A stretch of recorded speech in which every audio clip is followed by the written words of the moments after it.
Hello everyone, आज के इस सेशन में हम टैली में creation, modification, deleted of company, group and ledgers, accounting voucher and inventory entries, VAT and CST, service tax, TDS और कॉस्ट सेंटर के बारे में पढ़ेंगे।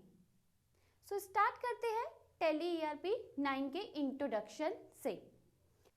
टैली ईआरपी 9 वर्ल्ड का सबसे फास्ट और मोस्ट पावरफुल सॉफ्टवेयर है जो कि अकाउंटिंग और इन्वेंट्री को बहुत अच्छे से मैनेज करके रखता है और साथ ही साथ बहुत सी लैंग्वेज में काम भी करता है। टैली ईआरपी 9 स्पेशली स्मॉल और मीडियम बिजनेस के लिए तैयार किया गया है। ये सॉफ्टवेयर बहुत ही रिलायबल और अफोर्डेबल भी है। टैली ईआरपी 9 का सॉफ्टवेयर बहुत ही आसानी से खरीदा और इंस्टॉल किया जाता है और इसे सीखना और यूज़ करना भी बहुत आसान है। टैली ईआरपी 9 के थ्रू हम अपने बिजनेस के सभी कामों को एक साथ अच्छे से कर सकते हैं, जैसे सेल्स, परचेज, फाइनेंस, इन्वेंट्री और मैन्युफैक्चरिंग को मैनेज करना। टैली ईआरपी 9 के साथ हम अप टू डेट और एक्यूरेट इंफॉर्मेशन अपनी फिंगर टिप्स पर याद कर सकते हैं। टैली ईआरपी 9 में कुछ साइलेंट फीचर है, जिनमें से सबसे पहला है सिंप्लिसिटी। टैली ईआरपी 9 को इस्तेमाल करना बहुत ही इजी और सिंपल है। इसे सीखने के लिए हमें बस बेसिक इंग्लिश और अकाउंट्स की नॉलेज का होना ज़रूरी है। स्पीड, टैली ईआरपी 9 के थ्रू हम बहुत ही जल्दी और एक्यूरेट इंफॉर्मेशन मिलती है, जिसकी हेल्प से कंपनी के मैनेजमेंट टीम कंपनी के ग्रोथ और प्रोडक्टिविटी के लिए टाइमली और सही डिसीजन ले सकती है। पावर, टैली ईआरपी 9 के थ्रू हम एक साथ बहुत सी कंपनी को मेंटेन कर सकते हैं और उन कंपनीज में unlimited level of grouping system डाल सकते हैं। फ्लेक्सिबिलिटी, टैली ईआरपी 9 के थ्रू हम किसी भी टाइम अपने अकाउंट्स और इन्वेंट्री की रिपोर्ट्स बना सकते हैं। कॉन्करिंग मल्टी लैंग्वेज कैपेबिलिटी, इस सॉफ्टवेयर की हेल्प से हम इंडिया की किसी भी लैंग्वेज में अपने अकाउंट्स को मेंटेन कर सकते हैं, उसे देख सकते हैं और उसे प्रिंट भी करवा सकते हैं।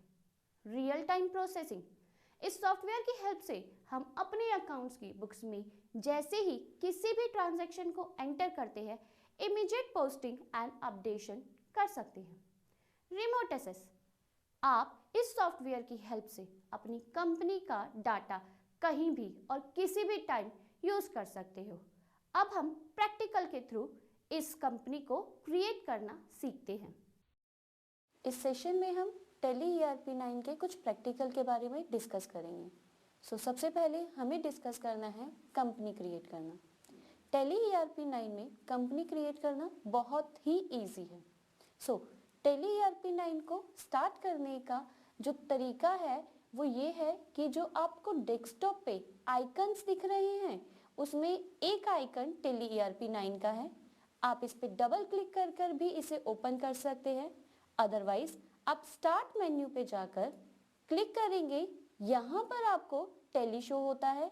आप यहाँ से भी अपनी टैली ओपन कर सकते हैं और इसके अलावा आप यहाँ पर टैली टाइप करते हैं तो ऊपर सबसे ऊपर आपके पास टैली ईआरपी 9 आ जाता है। इस प्रोग्राम पे क्लिक करते ही आपके पास टैली ईआरपी 9 ओपन हो जाता है। टैली ईआरपी 9 ओपन करते वक्त आपके पास स्टार्टअप आता है। इस स्टार्टअप को जैसे ही हम वर्क इन एजुकेशनल मोड को सेलेक्ट करते हैं, हमारे पास दो ऑप्शंस आते हैं। इन दो ऑप्शंस में सिंगल यूजर और अनलिमिटेड मल्टी यूजर्स आता है। हमें यहाँ पर सिंगल यूजर्स को चूज करना होगा। सिंगल यूजर सेलेक्ट करते ही आपके पास जो स्क्रीन अपेयर होगी वो है कंपनी इन्फो की। हम यहाँ पर कंपनी इन्फो में सेलेक्ट कंपनी और क्रिएट कंपनी, इन दो के बारे में पहले डिस्कस करेंगे। सबसे पहले डिस्कस करते हैं क्रिएट कंपनी। जब मैं क्रिएट कंपनी ऑप्शन पे जाती हूँ तो यहाँ पर आपको एक हाईलाइटेड वर्ड दिख रहा होगा सी। आप अपने कीबोर्ड पे सी प्रेस करते ही इस कंपनी क्रिएशन पे आ जाते हैं। कंपनी क्रिएशन का ये फॉर्मेट आप अपनी स्क्रीन पर देख रहे हैं। यहाँ पर सबसे पहले आप लिखेंगे अपनी कंपनी का नाम। फॉर एग्जाम्पल मैं अपनी कंपनी का नाम ABC लिमिटेड लेती हूँ। सेकेंड ऑप्शन एंटर कर आएगा। एंटर कर हम मेलिंग नेम पर आते हैं। Mailing name by default company का नेम ही होता है। यहाँ ऐसा इसलिए होता है क्योंकि किसी भी कंपनी का नाम ही उसका मेलिंग एड्रेस होता है। फॉर एग्जाम्पल अगर आप ABC लिमिटेड में वर्क करते हैं तो इट्स वेरी ऑब्वियस कि ABC लिमिटेड के सारे काम ABC लिमिटेड के नाम से ही किए जाएंगे। सेकेंड स्टेप में आता है आपका एड्रेस। आपकी कंपनी किस जगह है वो एड्रेस आपको यहाँ पर नोट करना होगा। फॉर एग्जाम्पल मेरे लिए 36 KP ब्लॉक पटेल नगर है। एंटर करते ही आप स्टैट्यूटरी कंप्लायंस फॉर में आते हैं। यहाँ आपको अपनी स्क्रीन पे लिस्ट ऑफ कंट्रीज दिख रही होंगी जो n नंबर ऑफ है। आपको यहाँ पे इंडिया चूज करना है। इंडिया, हमने यहाँ इंडिया क्यों चूज किया? इट्स वेरी ऑब्वियस कि ABC लिमिटेड कंपनी जो है वो इंडिया में है, तो इंडिया के ही रूल रेगुलेशंस के थ्रू ही ABC लिमिटेड कंपनी चलेगी, इसलिए हमने इधर इंडिया चूज किया है। सेकेंड स्टेप में आप दिल्ली चूज करते हैं क्योंकि मेरी कंपनी दिल्ली में है।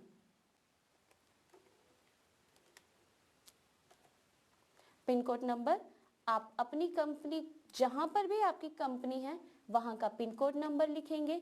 टेलीफोन नंबर, जो भी आपकी कंपनी का टेलीफोन नंबर है वो आप यहाँ पर लिखेंगे। मोबाइल नंबर, आप अपनी कंपनी का कोई भी एक मोबाइल नंबर दे सकते हैं यहाँ पर। ईमेल एड्रेस, आप अपनी कंपनी का यहाँ पर ईमेल एड्रेस देंगे।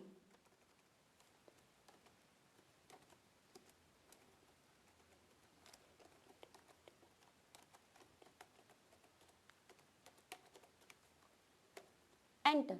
अनेबल ऑटो बैकअप, यहाँ पर इसे आपको नो ही रखना है।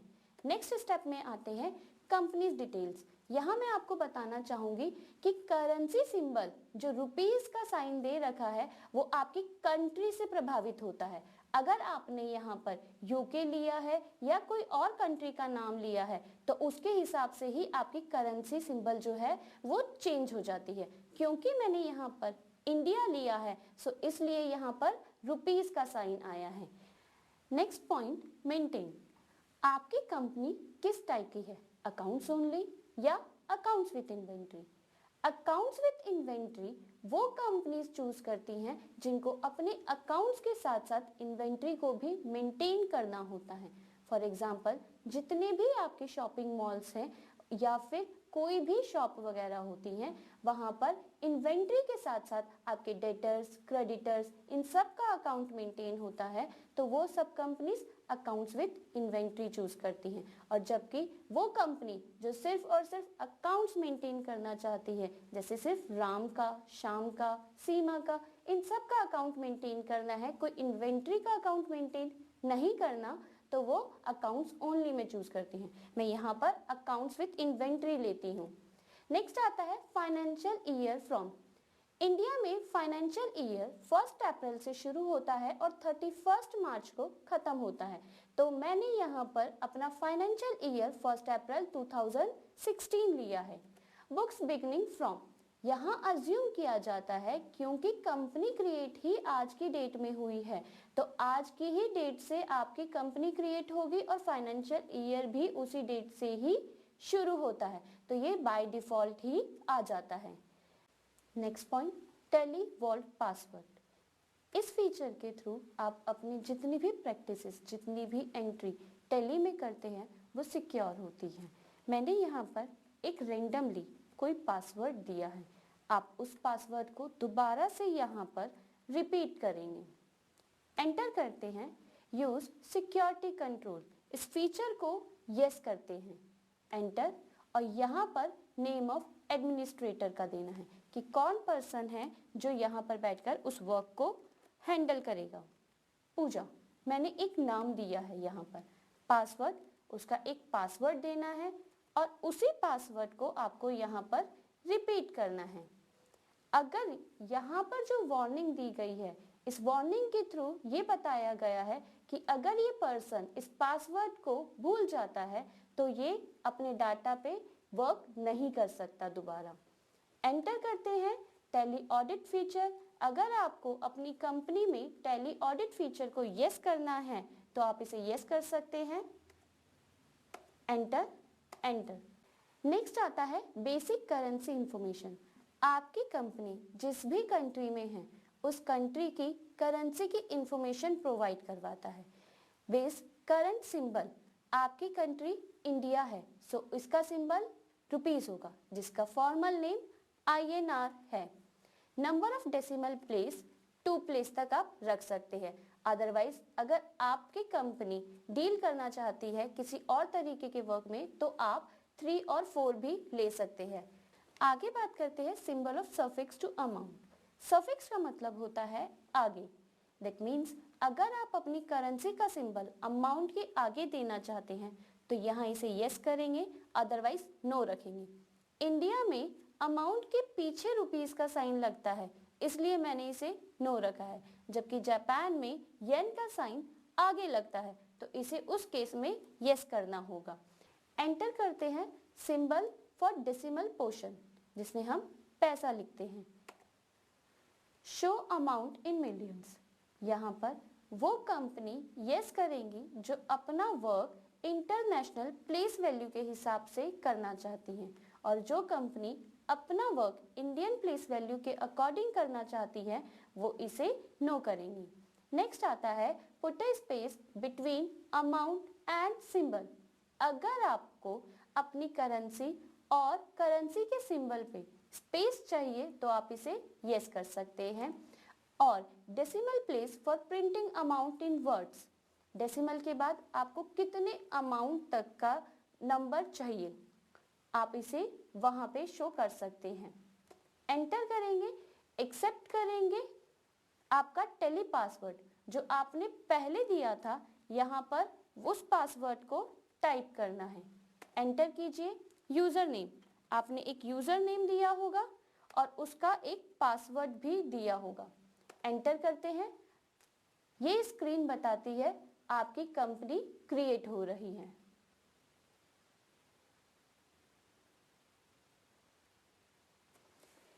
इस स्क्रीन के ऊपर आप ABC लिमिटेड नाम एक देख सकते हैं। ये शो करती है कि मैंने जो कंपनी क्रिएट करी है वो सक्सेसफुली क्रिएट हो चुकी है। इस स्क्रीन को कहते हैं गेटवे ऑफ टैली स्क्रीन, जो कि टैली में सबसे ज्यादा इंपॉर्टेंट स्क्रीन है। यहाँ पर अब हम वापस कंपनी इन्फो में जाने के लिए आप अपने कीबोर्ड से Alt F3 प्रेस कर सकते हैं। अदरवाइज यहाँ पर आपके पास बहुत ऑप्शन है, जहाँ Alt F3 कंपनी इन्फो का भी एक ऑप्शन आता है। आप इसे प्रेस कीजिए, आप कंपनी इन्फो में आते हैं। आपकी बनाई हुई कंपनी में अगर आप कोई भी चेंज करना चाहते हैं, एक ऑप्शन ऑल्टर का आता है जिसे आप एंटर करते हैं। एंटर करते ही आपकी कंपनी शो होती है, आप उसे भी एंटर करेंगे और आपकी कंपनी फिर से ओपन हो जाती है। इस कंपनी में आपको जो भी चेंज करना है आप उसे चेंज कर सकते हैं। फॉर एग्जाम्पल मैं यहाँ पर एक फोन नंबर चेंज करती हूँ। एंटर कीजिए। एंटर करने के बाद इसे एक्सेप्ट करवाइए।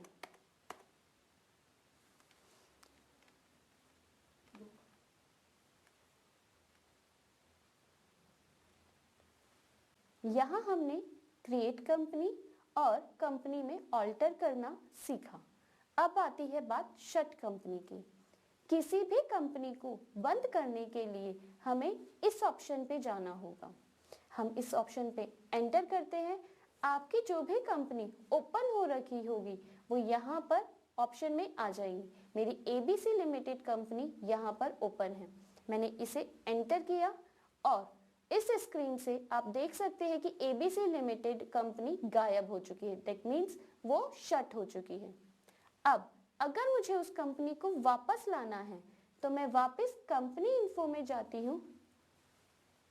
जैसा कि आप अपनी स्क्रीन पर देख रहे हैं कि ABC लिमिटेड कंपनी यहाँ से हट चुकी है, और अगर मुझे अपनी कंपनी पे वापस जाना है तो कंपनी इन्फो में एक ऑप्शन सेलेक्ट कंपनी आता है। आप इस ऑप्शन को एंटर करते हैं और आपकी कंपनी आती है। यहाँ पर आप यहाँ देख सकते हैं कि यहाँ 2 कंपनीज है और दोनों में स्टार है, तो मुझे पता कैसे चलेगा भाई मेरी कंपनी कौन सी है। जब आप अपने कंपनी क्रिएट कर रही होगी तो ये एक नंबर था जिसे आपको ध्यान रखना होगा। ये नंबर मेरी ही कंपनी का है, मुझे ये याद रखना होगा। मैं इसे एंटर करती हूँ, वो मुझसे पासवर्ड मांगता है। जैसे ही मैं पासवर्ड एंटर करती हूँ वो मुझसे यूजर नेम मांगता है और एंटर करके उस यूजर नेम का पासवर्ड डालेंगे और आपकी कंपनी यहाँ पर वापस आ जाती है। नेक्स्ट ऑप्शन मैं लेती हूँ चेंज टेलीवॉट। अगर आपको कंपनी का टेलीवॉट पासवर्ड चेंज करना है तो आप इस ऑप्शन का यूज कर सकते हैं। एंटर कीजिए, आप अपनी कंपनी चूज कीजिए, आपका करंटली जो पासवर्ड है आप उसे डालिए, आपको जो न्यू पासवर्ड देना है आप उसे डालिए, फिर न्यू पासवर्ड को रिपीट कीजिए और एंटर। आपकी स्क्रीन पे चेंज का एक ऑप्शन आता है। इस विंडो को आप इसे एक्सेप्ट करते हैं। आपकी कंपनी का न्यू नंबर आता है 10002, आप इसे एक्सेप्ट करते हैं।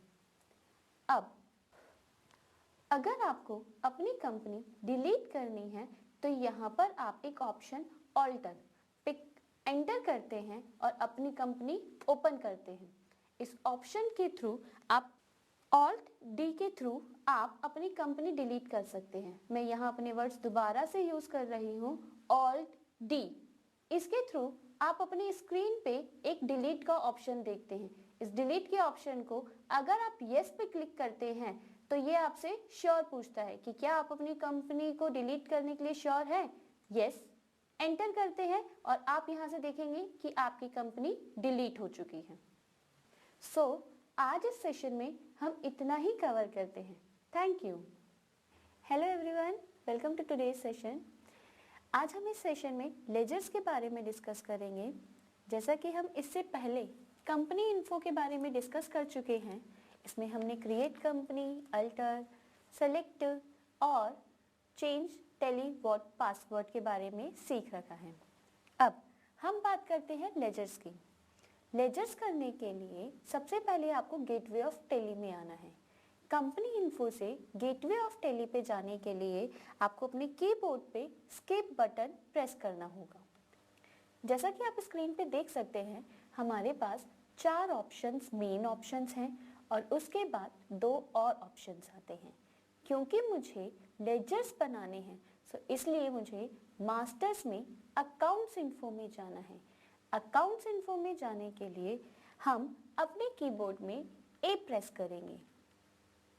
देन अकाउंट्स इन्फो में 4 पॉइंट आते हैं। इन 4 पॉइंट्स में ग्रुप्स, लेजर्स, वाउचर टाइप्स और क्विट का बटन है। इसके बाद आप लेजर्स प्रेस करते हैं। लेजर्स में हम 2 तरीके के लेजर्स देखते हैं, सिंगल लेजर्स और मल्टीपल लेजर्स। हम यहाँ पर सबसे पहले सिंगल लेजर्स पे क्लिक करते हैं। इसके बाद आपको यहाँ पर अपने लेजर का नाम टाइप करना है। फॉर एग्जाम्पल मैं यहाँ पर सेल्स लेजर्स लेती हूँ। एंटर करते हुए अंडर आएंगे। अंडर में हमारे पास लिस्ट ऑफ ग्रुप्स आते हैं। लिस्ट ऑफ ग्रुप्स की बात करते हैं तो यहाँ पर 28 आपके पास ग्रुप होते हैं, जिसमें कि 15 प्राइमरी ग्रुप्स होते हैं और 13 सब ग्रुप्स होते हैं।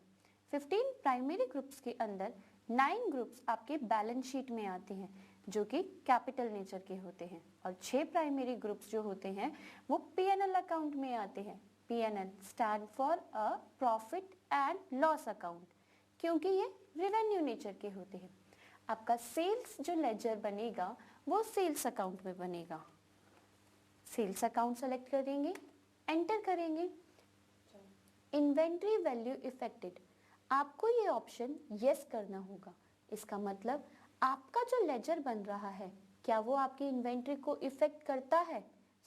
इसे हम यस रखते हैं। एंटर करते हैं और एंटर करके इसे एक्सेप्ट करवाएंगे। इसी तरीके से मैं परचेज का एक लेजर बनाना चाहूँगी। एंटर करते हैं, इसे मैं परचेज अकाउंट में डालती हूँ। इन्वेंट्री वैल्यू को इफेक्टेड यस, और एंटर करते हुए मैं बाहर जाती हूँ। एस्केप की हेल्प से हम बाहर जा सकते हैं। अब बात करते हैं डिस्प्ले और ऑल्टर की। डिस्प्ले में हमारे द्वारा बनाए गए जितने भी लेजर्स हैं उनको हम देख सकते हैं, जैसे कि सेल्स और परचेज। हमारे द्वारा बनाया गया सेल वाउचर सेल्स अकाउंट के अंदर है और इन्वेंट्री वैल्यू इफेक्टेड है। एस्केप की मदद से हम वापस बाहर जाएंगे। जैसा कि आप देख सकते हैं, कैश और प्रॉफिट एंड लॉस अकाउंट का लेजर, ये दोनों यहाँ पर ऑलरेडी बने हुए हैं। ये दोनों प्री डिफाइंड लेजर्स होते हैं। आप कोई भी कंपनी क्रिएट करते हैं तो ये दोनों लेजर्स ऑलरेडी आपकी कंपनी में बने हुए होते हैं। एस्केप की मदद से बाहर आते हैं और ऑल्टर में जाते हैं, एंटर। अगर आपको अपने लेजर्स में कोई भी चेंजेस करने हो तो आप इसकी मदद से चेंज कर सकते हैं। फॉर एग्जाम्पल, मुझे यहाँ पर ओपनिंग बैलेंस 1000 देना है, एंटर करती हूँ और एक्सेप्ट करते हुए इसे हम एक्सेप्ट करवा सकते हैं। कैश और P&L account, profit and loss account को हम डिलीट नहीं कर सकते। अगर हम चाहे तो हम इसमें कुछ चेंजेस कर सकते हैं, जैसे कि इनके ओपनिंग बैलेंस। सेम ऐसे ही कैश अकाउंट के साथ हम करेंगे।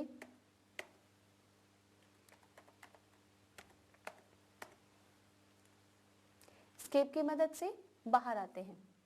बात करते हैं मल्टीपल लेजर्स की। मल्टीपल लेजर्स आपको एक साथ बहुत सारे लेजर्स बनाने में मदद करता है, जैसे कि आप यहाँ पर ऑल ग्रुप्स डालते हैं या फिर सन्ड्री डेटर्स डालते हैं। मैंने यहाँ पर सन्ड्री डेटर्स लिए हैं। मेरा जो लेजर बनाने का काम है, यहाँ पर मैं सिर्फ और सिर्फ अपने डेटर्स के लेजर्स बना रही हूँ। सन्ड्री डेटर्स वो लोग होते हैं जिनसे मुझे पैसे लेने होते हैं। मैं राम का एक अकाउंट बनाती हूँ जिसका ओपनिंग बैलेंस 1000 है।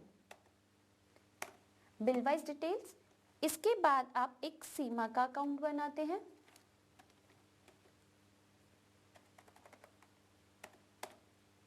एंटर करते हैं, एंटर करवाते ही इसे एक्सेप्ट।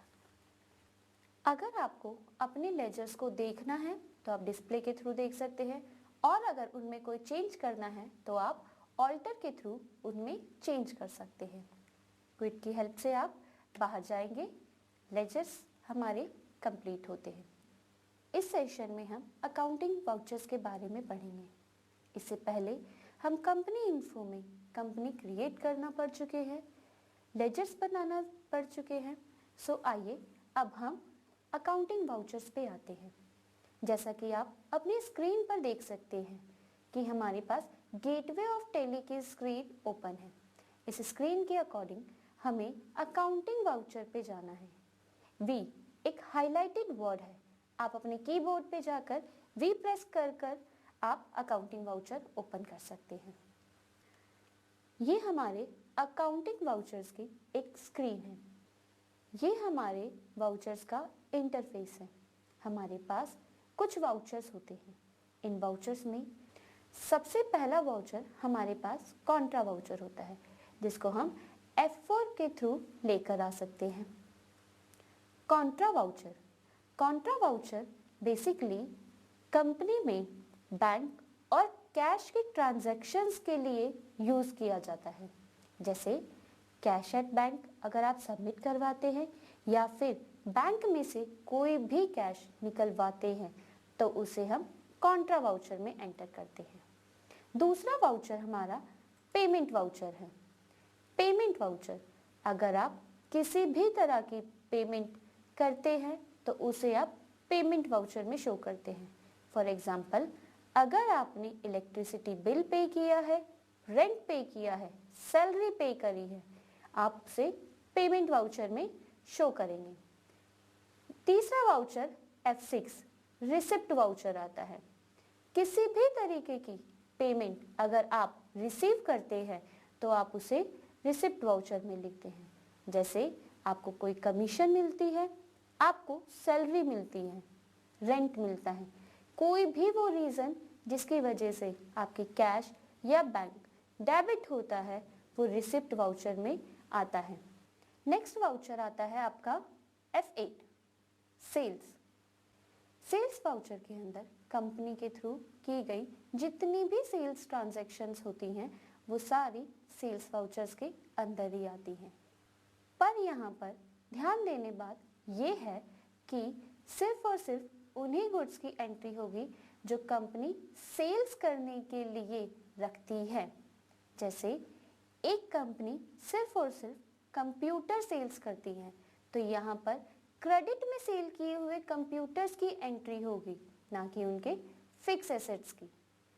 नेक्स्ट आता है आपके पास परचेज वाउचर। परचेज वाउचर्स के अंदर हम यहाँ पर कंपनी के थ्रू की गई सभी क्रेडिट परचेजेस की ट्रांजैक्शंस को रिकॉर्ड करते हैं। बट अगेन यहाँ पे भी एक बात इम्पॉर्टेंट है, क्रेडिट में वही चीज परचेज करेंगे जो कि कंपनी में रीसेल के लिए रखी जाती है। जैसे कंप्यूटर का ही एग्जांपल लेते हैं। अगर मेरी कंपनी कंप्यूटर सेल करती है और उसने दूसरी कंपनी से कोई कंप्यूटर परचेज किया हुआ है तो उसकी एंट्री यहाँ पर की जाएगी। अब आते हैं F7 जर्नल वाउचर। हमने F4, F5, F6, F8 और F9 वाउचर्स पढ़े। इन सब की अपनी अपनी एक लिमिटेशन है, अपनी अपनी दायरे हैं जिनके थ्रू ये काम कर सकते हैं। बट F7 के अंदर उन सभी एंट्रीज को लिया जाता है जो इन वाउचर्स में नहीं आती हैं। जैसे interest on drawing, interest on capital, due की एंट्री, वो सारी एंट्री जो इन वाउचर्स में नहीं आती है वो F7 में जाती हैं। सो आइए अब हम इनको एक प्रैक्टिकल के थ्रू कर समझने की कोशिश करते हैं। सबसे पहले हम F9 परचेज वाउचर में आते हैं। परचेज वाउचर में यहाँ एक सप्लायर इनवॉइस नंबर देना है जो हम अपनी मर्जी से 1 देते हैं। डेट, पार्टी का नाम, क्योंकि मैं अपने प्रोडक्ट को परचेज कर रही हूँ तो मेरा पार्टी जो होगा वो सन्ड्री क्रेडिटर होगा। सुमित एक क्रेडिटर है जो मैं ऑलरेडी बना चुकी हूँ। एंटर करते हैं। यहाँ सप्लायर्स की डिटेल्स को फिल किया जाता है। सुमित जो मेरा सन्ड्री क्रेडिटर है। नेक्स्ट में उसका address, cell tax number, CST number और टाइप ऑफ डीलर एंटर करते जाएंगे।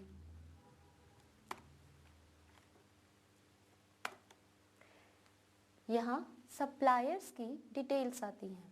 सुमित जो मेरा क्रेडिटर है उसका address, cell tax number, CST number, type of dealer enter करते हुए नेक्स्ट आता है आपका purchase laser.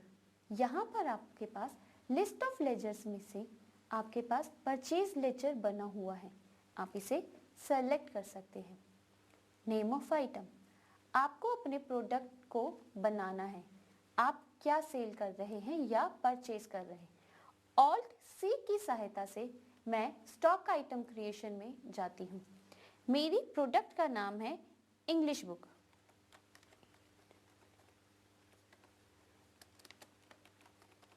English book enter करती हूँ। अंडर के लिए Alt+C प्रेस करते हैं और यहाँ पर मैं स्टेशनरी लिखती हूँ, स्टेशनरी, और इसको अंडर डालते हैं प्राइमरी में। एक्सेप्ट करवाते हैं। यूनिट्स, इंग्लिश की जो बुक्स है वो किस यूनिट्स के हिसाब से बिकती है। फॉर एग्जाम्पल नंबर्स में बिकती है, दर्जन में बिकती है, किलो में बिकती है या कैसे। मेरी इंग्लिश की बुक नंबर्स में बिकती है तो इधर NOS लिखते हैं और उसका फॉर्मल नंबर नंबर्स लिखते हैं। एंटर करके उसे एक्सेप्ट करवाते हैं। Enter enter. आपके यहाँ पर क्वांटिटी शो होती है। 100 क्वांटिटी एंटर करते हैं। 250 की एक बुक है, एंटर करते हैं।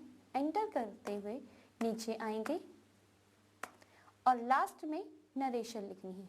यहाँ नरेशन को इम्पॉर्टेंट पार्ट इसलिए माना गया है क्योंकि इसके थ्रू आप अपनी एंट्री को जांच सकते हैं कि ये एंट्री किस लिए की गई है।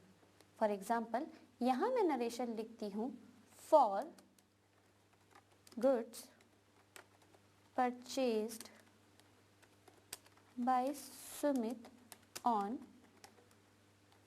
क्रेडिट। एंटर करते हुए इसे एक्सेप्ट करवाते हैं।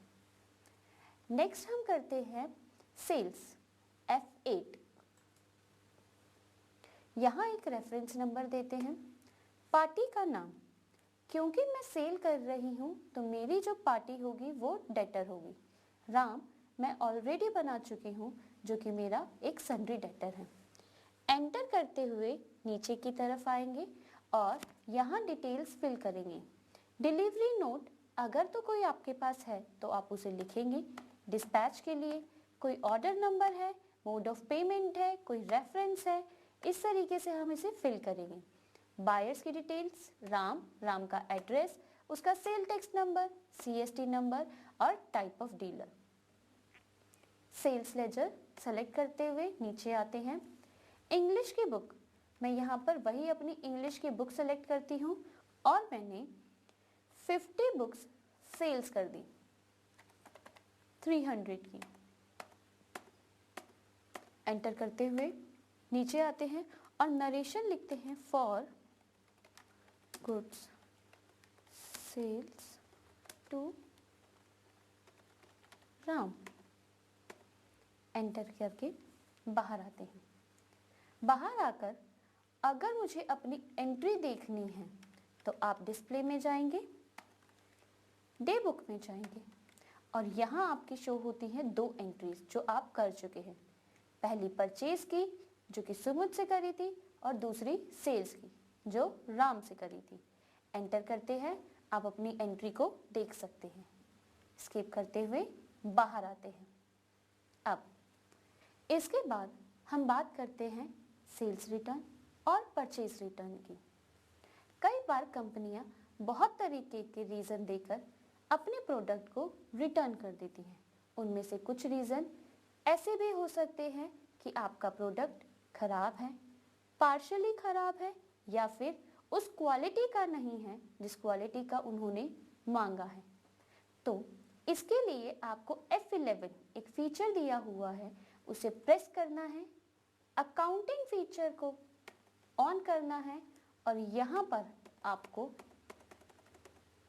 डेबिट नोट और क्रेडिट नोट को यस करना है।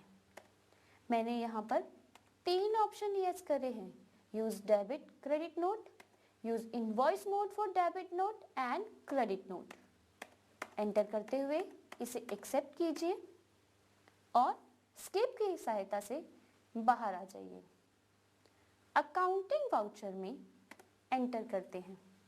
सबसे पहले मैं ये बताना चाहूँगी कि कस्टमर किन परिस्थितियों में अपना माल वापस करता है और अपनी बुक्स में परचेज रिटर्न की एंट्री करता है। इसके विपरीत सप्लायर किस तरह सेल्स रिटर्न की एंट्री करता है। साथ ही हम देखेंगे कि सप्लायर किन परिस्थितियों में अपने यहाँ क्रेडिट नोट इशू करता है और इसके विपरीत कस्टमर किस तरह अपने यहाँ डेबिट नोट इशू करता है। यहाँ पर हम सेल्स पे जाते हैं। सेल्स के लिए सबसे पहले मैं डेबिट नोट लेती हूँ। डेबिट नोट परचेज रिटर्न का होता है। रेफरेंस नंबर आप कोई भी एक दे सकते हैं। पार्टी का नाम, क्योंकि ये परचेज रिटर्न है तो आपने परचेज सन्ड्री क्रेडिटर से करी होगी, सुमित। एंटर करते हुए आते हैं परचेज। मुझे यहाँ पर एक परचेज रिटर्न का लेजर बनाना है तो ऑल्ट C की सहायता से मैं परचेज रिटर्न का लेजर बनाती हूँ। परचेज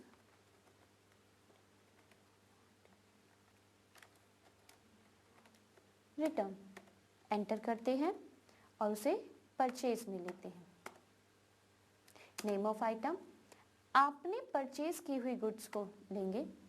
मान लेते हैं आपने 5 बुक्स को रिटर्न किया है। एंटर करते हैं। नरेशन लिखेंगे फॉर गुड्स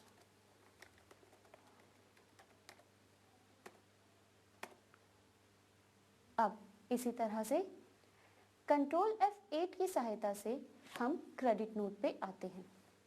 एंटर करते हैं पार्टी का नाम राम, एंटर करके आगे बढ़ेंगे और सेल्स रिटर्न का लेजर, ऑल्ट सी की सहायता से हम सेल्स रिटर्न का लेजर बनाते हैं।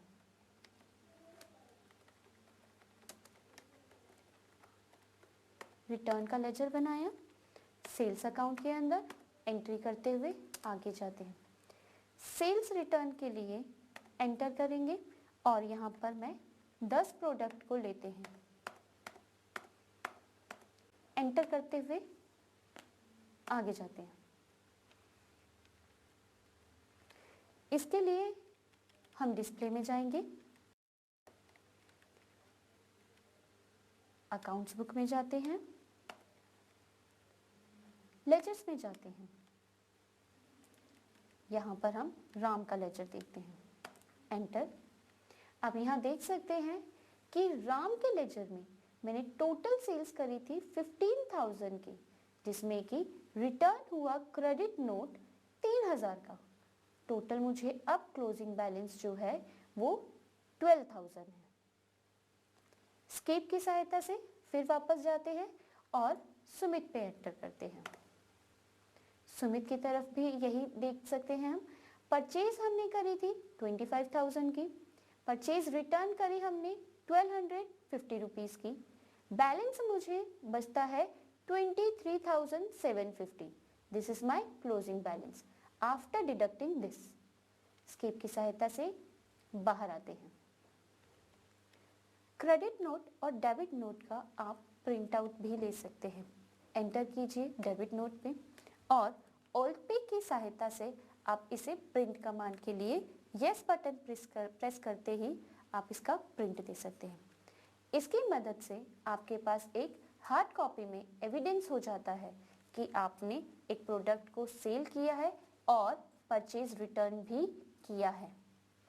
ऑल्ट पी की सहायता से आप अपने डेबिट नोट या क्रेडिट नोट का प्रिंट भी ले सकते हैं, जिसकी मदद से आपके पास एक हार्ड कॉपी आ जाती है जो कि एक एविडेंस के रूप में कार्य करता है। स्केप की सहायता से बाहर आते हैं और फिर से अकाउंटिंग वाउचर पे जाते हैं। इसके बाद मैं आपको एक एंट्री करके दिखाना चाहूंगी जो कि पेमेंट की है, F5। F5 पेमेंट पे करने के लिए सबसे पहले मुझे F12 ओपन करना है और यहाँ पर सिंगल एंट्री मोड इसे नो करना है। एंटर करते हुए मैं आगे बढ़ती हूँ। पेमेंट के लिए आपको डेबिट करना पड़ेगा। डेबिट आप करते हैं जिसको आपको पेमेंट करनी है। सुमित, मुझे सुमित को पेमेंट करनी है। एंटर करते हैं, यहाँ पर इसका अमाउंट शो हो रहा है कि मुझे इसकी कितनी पेमेंट करनी है, 23,750। मैं यहाँ पे 23,750 एंटर करती हूँ। ऑन अकाउंट पे जाते हैं और क्रेडिट करते हैं कैश। एंटर करते हैं। एंटर करते हुए हम आगे बढ़ते हैं। पेमेंट के बाद अब बात करते हैं जर्नल की। जर्नल के बारे में मैं आपसे ऑलरेडी डिस्कस कर चुकी हूँ। यहाँ हम एक प्रैक्टिकल सेशन कर दिखाते हैं जर्नल की एंट्री में। डेबिट करती हूँ मैं। अब बात करते हैं F7 जर्नल की। F7 प्रेस करते हैं, जर्नल में आते हैं। यहाँ मैं कंपनी के लिए फर्नीचर परचेज की एंट्री करती हूँ, क्योंकि फर्नीचर मेरे लिए फिक्स एसेट्स है तो ये यहाँ आएगा। 15,000 का मैंने फर्नीचर परचेज किया। क्रेडिट करती हूँ सुमित को, क्योंकि मैंने फर्नीचर क्रेडिट पे सुमित से खरीदा है। एंटर करते हुए आगे आएंगे और यहाँ नरेशन लिखेंगे, for furniture purchased on credit from Sumit।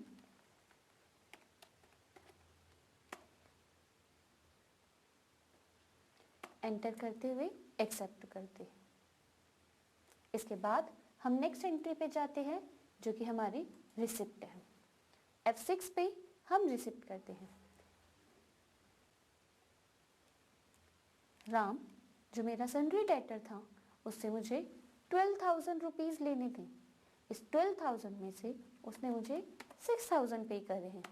Enter करते हुए ऑन अकाउंट करते हैं। आगे बढ़ते हुए डेबिट करेंगे कैश। 6,000 नेगेटिव बैलेंस अभी भी मेरे पास शो कर रहा है। एंटर करते हैं और लिखते हैं for cash received from Ram.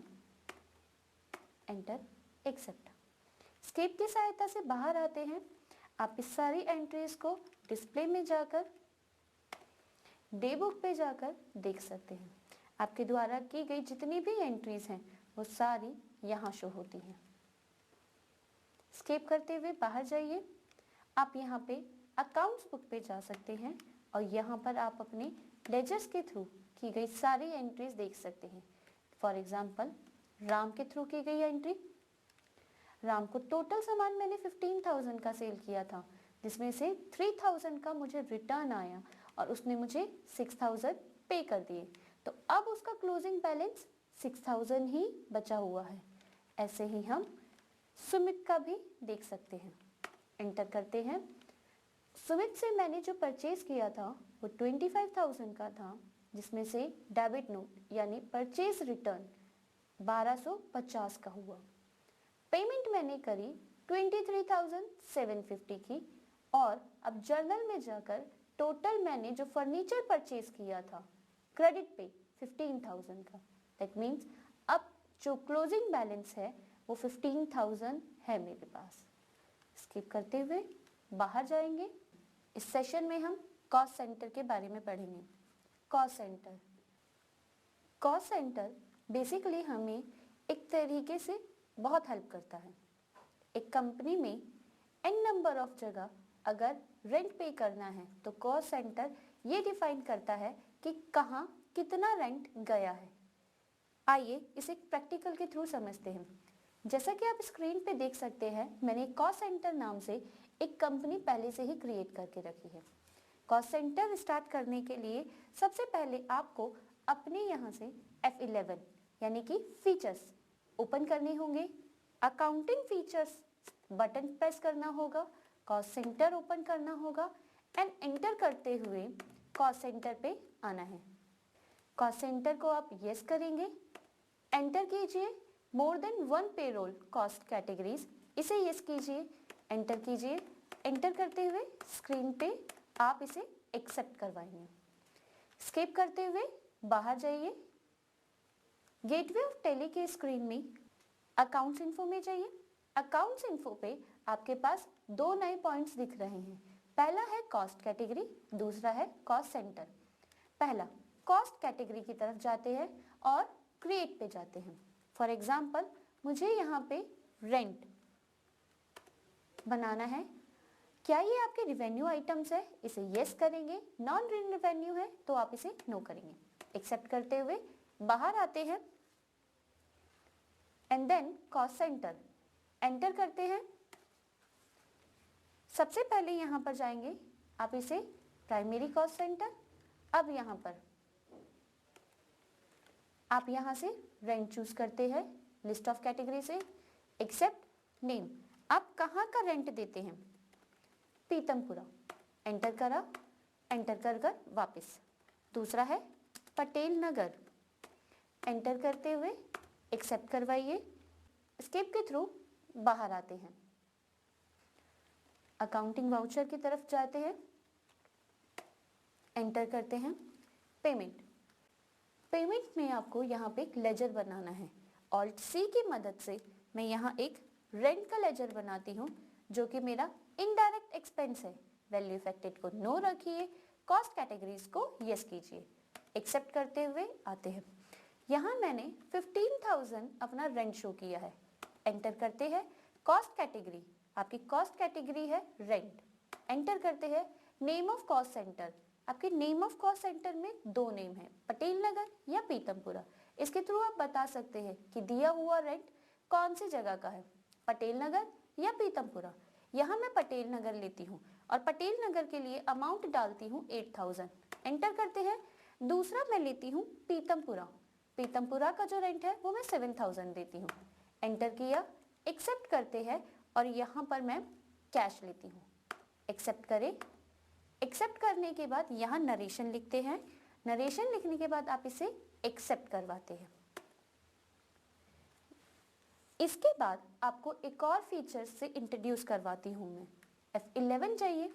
F11 में आपके पास एक फीचर और आता है, use pre defined cost centre allocation during entries.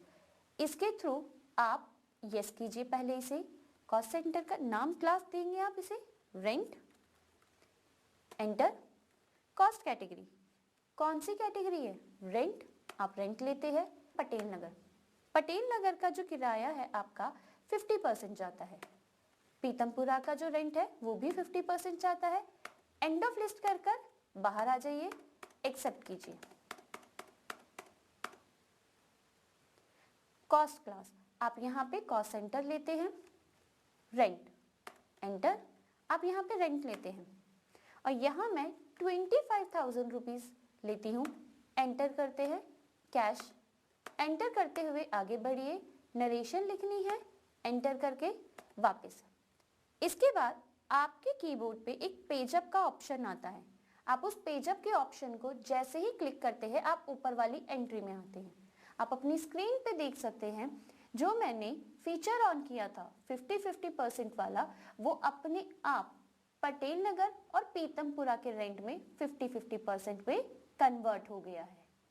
इस सेशन में हम वैट, वैल्यू एडिड टैक्स और CST के बारे में पढ़ेंगे।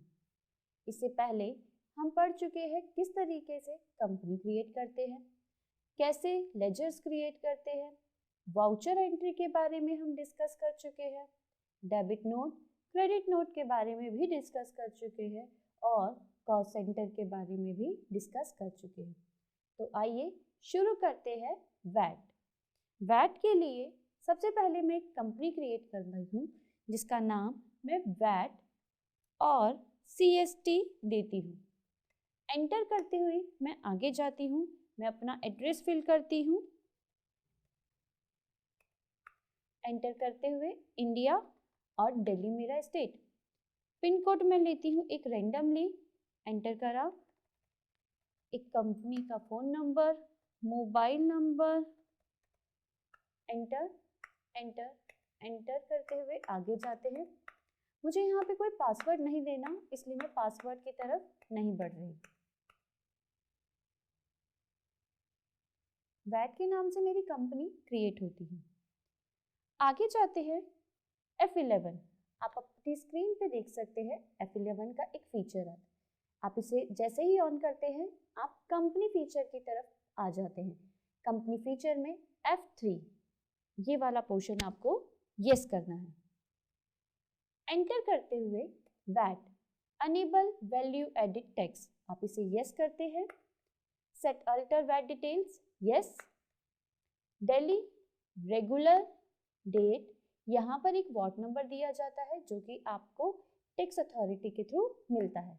आपके यहाँ पर कौन पर्सन है जो टैक्स फिल करेगा, उसका क्या डेजिग्नेशन है, क्या प्लेस है, एंटर करते हुए इस डिटेल को फिल कीजिए, एंटर कीजिए। यहाँ पर वैट एक टिन नंबर प्रोवाइड होता है। वैट टिन नंबर एक टैक्स अथॉरिटी प्रोवाइड करती है जिसे कहा जाता है टैक्स आइडेंटिफिकेशन नंबर, जिसकी हेल्प से आप बिजनेस कर सकते हैं और वैट फिल कर सकते हैं। CST, अगर आपका काम एक शहर से दूसरे शहर में भी है, यानी कि आप परचेज एक शहर से दूसरे शहर में भी करते हैं, तो आपको CST पे करना होता है, जिसके लिए आपको एक और नंबर दिया जाता है जो कि आपको यहाँ फिल करना होगा। एंटर की सहायता से बाहर आते हैं और एस्केप की सहायता से मैं बाहर आ गई हूँ। वाउचर एंट्री पे आते हैं, अकाउंटिंग वाउचर्स, एंटर करते हैं परचेज वाउचर। यहाँ मैं एक सप्लायर को इनवॉइस नंबर देती हूँ, कोई भी आप दे सकते हैं, डेट, पार्टी का नाम, ऑल्ट C की सहायता से मैं एक पार्टी का नाम लिखती हूँ, राम, एंटर करती हूँ। क्योंकि मैं इससे परचेज कर रही हूँ तो ये मेरा सन्ड्री क्रेडिटर होगा। एंटर। एंटर करते हुए आप इसमें आपकी इसकी पूरी डिटेल भर सकते हैं। फॉर एग्जाम्पल ये कहाँ रहता है, पटेल नगर में। एंटर किया। State Delhi. Enter. Pin code number, आप इसका पिन कोड नंबर लिख सकते हैं। पैन नंबर और वैट डिटेल्स इसकी यस कर देंगे। अब टाइप ऑफ डीलर, राम किस टाइप का डीलर है, कंज्यूमर है, इंटरस्टेट डीलर है, रजिस्टर्ड डीलर है, अनरजिस्टर्ड डीलर है, किस तरीके का है, आप यहाँ से उसे सेलेक्ट करते हैं। मैं यहाँ पर इसे नॉट एप्लीकेबल कर रही हूँ। इसका टिन नंबर, CST नंबर आप फिल कर सकते हैं। एंटर करते हुए आगे आते हैं। यहाँ मैं राम सेलेक्ट करती हूँ। यहाँ राम की सप्लायर जो भी डिटेल्स थी मैंने यहाँ फिल कर रखी थी। टिन नंबर और CST नंबर मैंने वहाँ शो नहीं किया था, इसलिए मुझे यहाँ पर नहीं मिला है। परचेज लेजर बनाते हैं। Purchase at 4%।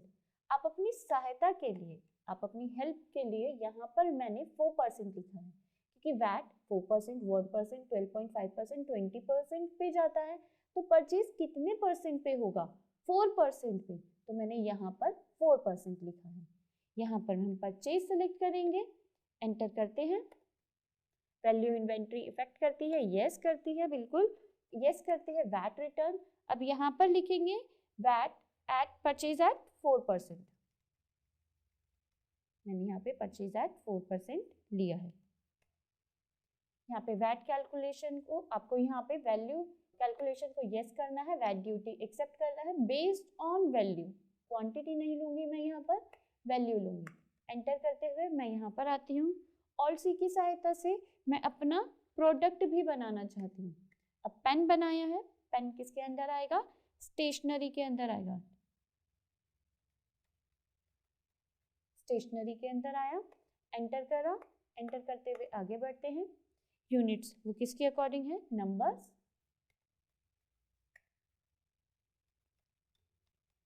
इसका पूरा फॉर्मल नंबर भी लिखेंगे, हम फॉर्मल नेम लिखेंगे। एंटर करते हुए आगे आते हैं। वैट मैंने वहाँ पे 4% लिया था, मैं यहाँ पर भी इस प्रोडक्ट के ऊपर जो वैट रेट है वो 4% ही ले रही हूँ। एंटर करती हुई मैंने कितने पेन खरीदे, क्वांटिटी डालोगे, रेट डालोगे। एंटर। एंटर 2 बार एंटर कर कर आपको नीचे आना है। ऑल्ट सी करके, क्योंकि मैं परचेज कर रही हूँ तो यहाँ पर इनपुट वैट होगा। इनपुट वैट कितना, 4%, जो हमने प्रोडक्ट लिया था उसके ऊपर। Input VAT duty and taxes पे आते हैं।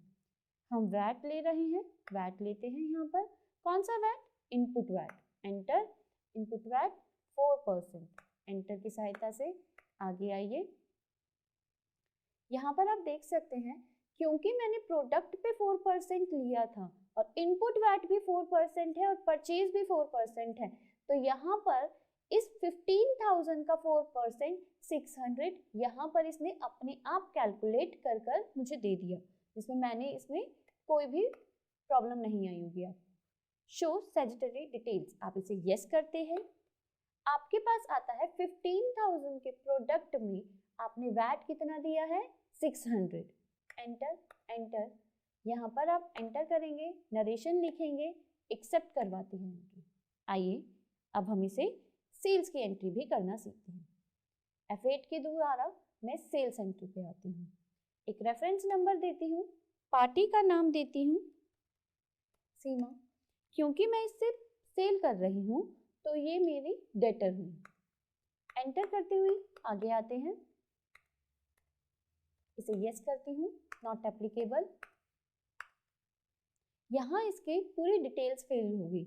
मैं जब सेल कर रही हूँ तो मुझे क्या क्या प्रोडक्ट है या फिर किस तरीके से मैं दे रही हूँ, डिलीवरी नोट क्या है, ऑर्डर नंबर क्या है, बायर की डिटेल, सीमा नाम, address, tin number, CST number, इस तरीके से इसकी पूरी डिटेल्स फिल कर दी जाती है। सेल्स का लेजर बनाना है एट 4% और सी की सहायता से ही बनाना है ये भी। सेल्स एंटर करते हुए आगे जाते हैं, यहाँ इसे यस करेंगे। यहाँ पर आता है sales eight 4%,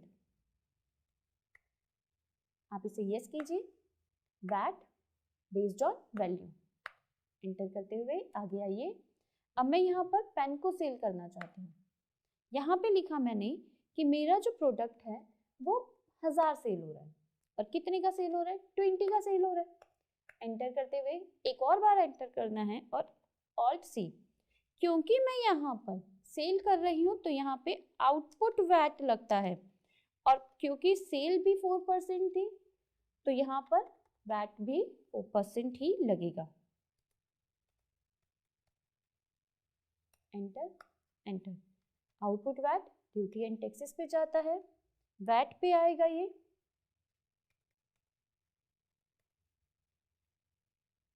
enter, output VAT पे आता है, output VAT 4%, not applicable, enter. Calculation अपने आप होती है। एंटर की सहायता से आप पाते हैं। इसकी डिटेल्स देखना चाहते हैं तो आप ये देख सकते हैं कि 20,000 का सामान था और इसमें 800 का आपको वैट देना पड़ा। एक्सेप्ट करो, नरेशन लिखिए और यहाँ से आपका वर्क डन। अब आप इसकी डिटेल्स देख सकते हैं। यहाँ पर रिपोर्ट्स पे आपको डिस्प्ले दिखता है, डिस्प्ले पे जाइए, नीचे आइए, आपको एक रिपोर्ट्स दिखेंगी, आप इस पे आ सकते हैं, एंटर कीजिए वैट रिपोर्ट्स। अब वैट कंप्यूटेशन, यहाँ पर हम देख सकते हैं कि सेल्स जो मैंने सेल करी थी वो 20,000 की सेल्स करी है और उस पर 800 वैट लगाया हुआ था, जबकि जो परचेज थी वो 15,000 की थी और 600 का वैट है। तो मुझे टोटल जो वैट पे करना है वो अपने आप एडजस्ट होके 200 शो कर रहा है। यहाँ पर एक चीज़ और बताऊंगी मैं कि अगर परचेज मेरी 1600 की हो जाती और सेल्स 800 की रहती तो 800 जो होता वो रिफंडेबल होता और इस 800 रुपीज को मैं आगे क्या करती, कैरी फॉरवर्ड कर देती। स्केप की सहायता से बाहर आते हैं और अब मुझे CST करना है।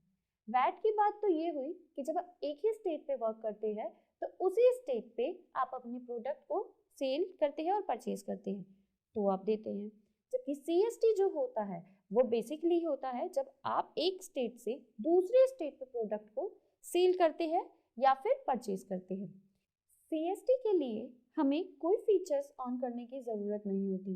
नॉर्मली जो हम वैट के लिए ऑन करते हैं ये वही फीचर्स में वर्क करता है।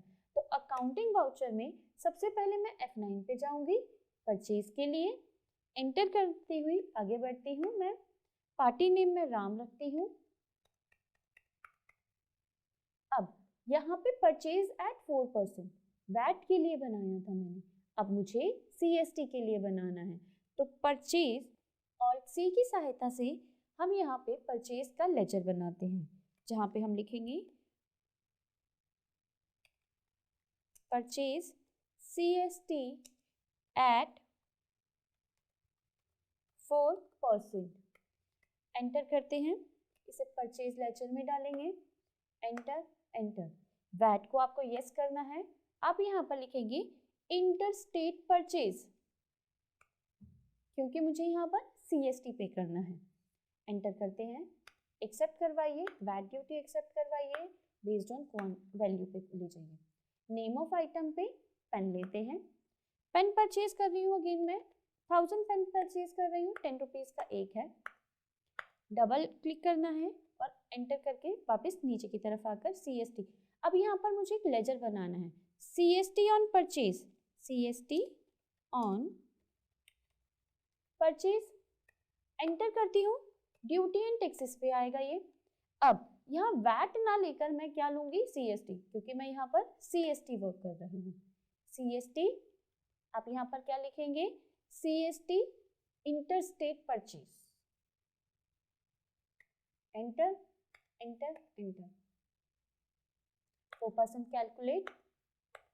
यहाँ पे हमें फॉर्म के टाइप दिए हुए हैं, फॉर्म के टाइप में आपको C फॉर्म लेना है, C फॉर्म लिया। अब इस फॉर्म का कोई भी एक रजिस्ट्रेशन नंबर होगा, फॉर्म नंबर होगा, आपकी डेट होगी, आपकी डिटेल्स फिल करनी है या नहीं करनी, दैट मीन्स आपको ये डिटेल्स देखनी है या नहीं देखनी। ये ऑप्शन इसलिए होता है, मुझे देखनी है इसलिए मैं इसे यस करती हूँ, एंटर करती हूँ और यहाँ पर आता है आपका टोटल 10,400, जिसमें 10,000 जो है वो आपका अमाउंट है और 400 जो है वो CST ऑन परचेज है। तो आपका प्रोडक्ट टोटल इतने का बनता है। नरेशन लिखते हुए एक्सेप्ट करेंगे और बाहर आते हैं। अब जाती हूँ मैं F8 पे, सेल्स। एंटर की सहायता से मैं यहाँ पर पार्टी का नाम सीमा लेती हूँ। ये पूरी डिटेल्स फिल करनी है अगर आपके पास डिटेल्स है तो। इसके बाद सेल्स बनाते हैं। सेल्स का भी सेम वैसे ही बनेगा, सेल्स CST at 4%। एंटर करते हैं। सेल्स पे आता है ये, एंटर। यहाँ पे वैट रिटर्न्स को आप यस करते हैं। फिर यहाँ पर आता है interstate sales 4%, enter, based on value. Name of item मैंने पेन ही लेना है, अगेन 200 सेल कर रही हूँ मैं यहाँ पर, 20 रुपीज़ का एक। अब ऑल्ट सी की सहायता से CST ऑन सेल्स लेते हैं। यहाँ पर ये आता है ड्यूटी एंड टैक्सेस के अंदर, CST आएगा। यहाँ पर आता है CST at 4%, not applicable. Enter करते हैं, वैल्यू आती है, आप देख सकते हैं अपनी स्क्रीन पे। यहाँ पर अब आपको अगेन सी फॉर्म लेना है। एक फॉर्म का number, series number, date fill करनी है। मान लेते हैं फॉर्म का सीरीज नंबर ये था, फॉर्म नंबर 1 था, डेट लिखेंगे। आपको डिटेल्स देखनी है तो आप डिटेल्स देख सकते हैं। टोटल 4000 का सामान है, 160 आपके लिए CST है। एक्सेप्ट करते हुए बाहर आइए। स्केप की सहायता से हम बाहर आ सकते हैं। अब डिस्प्ले में जाएंगे, आप अपनी रिपोर्ट चेक कर सकते हैं। CST रिसीवेबल, आप लेजर्स पे जाइए।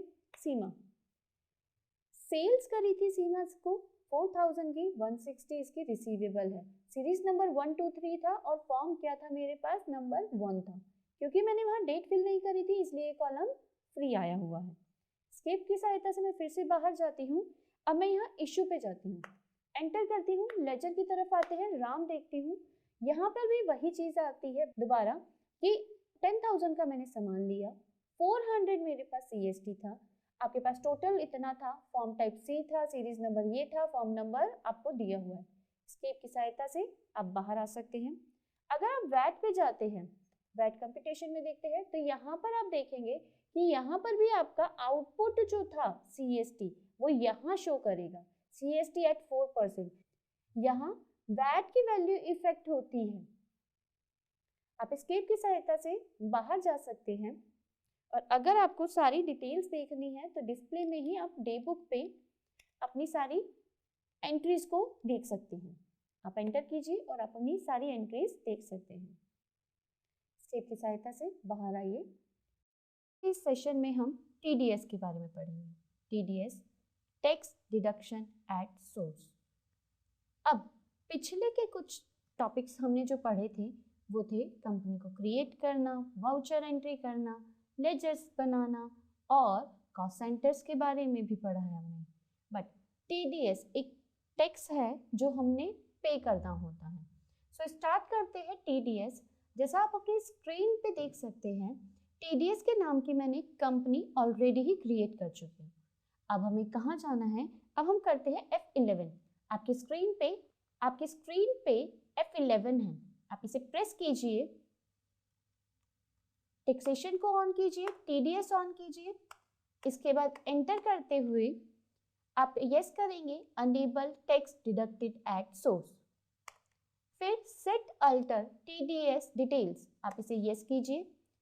टैक्स असेसमेंट नंबर आप देंगे, यहाँ पर याद कीजिए 5 डिजिट जो स्टार्टिंग की होती है वो अल्फाबेटिक होती है और 4 डिजिट जो होती है वो numerical and last one alphabetic. Enter कीजिए। अगर आपके ऊपर कोई हेड ऑफिस है तो आप उसका नंबर दीजिए। फिर आपके पास यहाँ पे TDS सर्कल वार्ड नंबर होता है, आप यहाँ पे फिल कीजिए। आपकी कंपनी कौन सी है, गवर्नमेंट या अदर्स, मैं यहाँ गवर्नमेंट चूज करती हूँ। नेम ऑफ पर्सन, कोई एक ऐसा पर्सन जो TDS पे करे, उसके फादर या डॉटर का नाम, डेजिग्नेशन, वो किस पोजीशन में वर्क कर रहा है वो। एंटर की सहायता से आप इसे एक्सेप्ट करवा सकते हैं। स्केप की सहायता से आप बाहर आएंगे और आप अब अकाउंट्स इन्फो में आते हैं। गेटवे ऑफ टेली में मास्टर्स के नीचे अकाउंट्स इन्फो, आप इस पे क्लिक कीजिए। लेजर्स पे जाएंगे, एंटर, क्रिएट। यहाँ पर मैं सबसे पहले ऑडिट फीस लेती हूँ। ऑडिट फीस, मुझे इसी पे टीडीएस पे करना है। ऑडिट फीस मेरे लिए इनडायरेक्ट एक्सपेंस है। एंटर करते हुए नीचे आते हैं, टीडीएस एप्लीकेबल, यस। यहाँ पे आपके पास नेचर ऑफ पेमेंट होता है।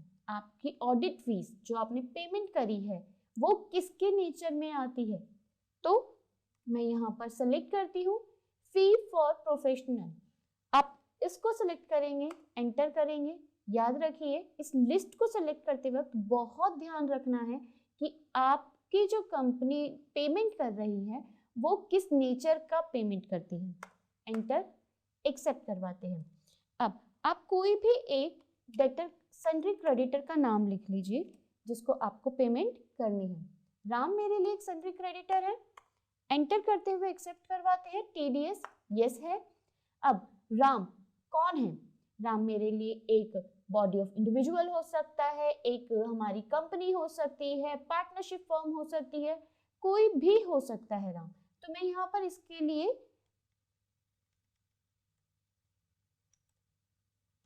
इंडिविजुअल एचयूएफ देती हूँ। आप इसके पूरे डिटेल्स फिल कर सकते हैं, Ram, address, state, pan card number, सब चीज। एंटर। इसके बाद करते हैं टीडीएस ऑन ऑडिट फीस। अब ऑडिट फीस पे आपको टीडीएस पे करना है। याद रखिए टैली के अंदर जितने भी टैक्सेस आप पे करते हो वो सब ड्यूटी एंड टैक्सेस के अंदर ही आते हैं। सेलेक्ट कीजिए ये कौन सा है, टीडीएस। एंटर। टीडीएस किस चीज के लिए? Fees for profession. Enter, accept करवाइए। स्केप की सहायता से आप बाहर जा सकते हैं और अकाउंटिंग वाउचर।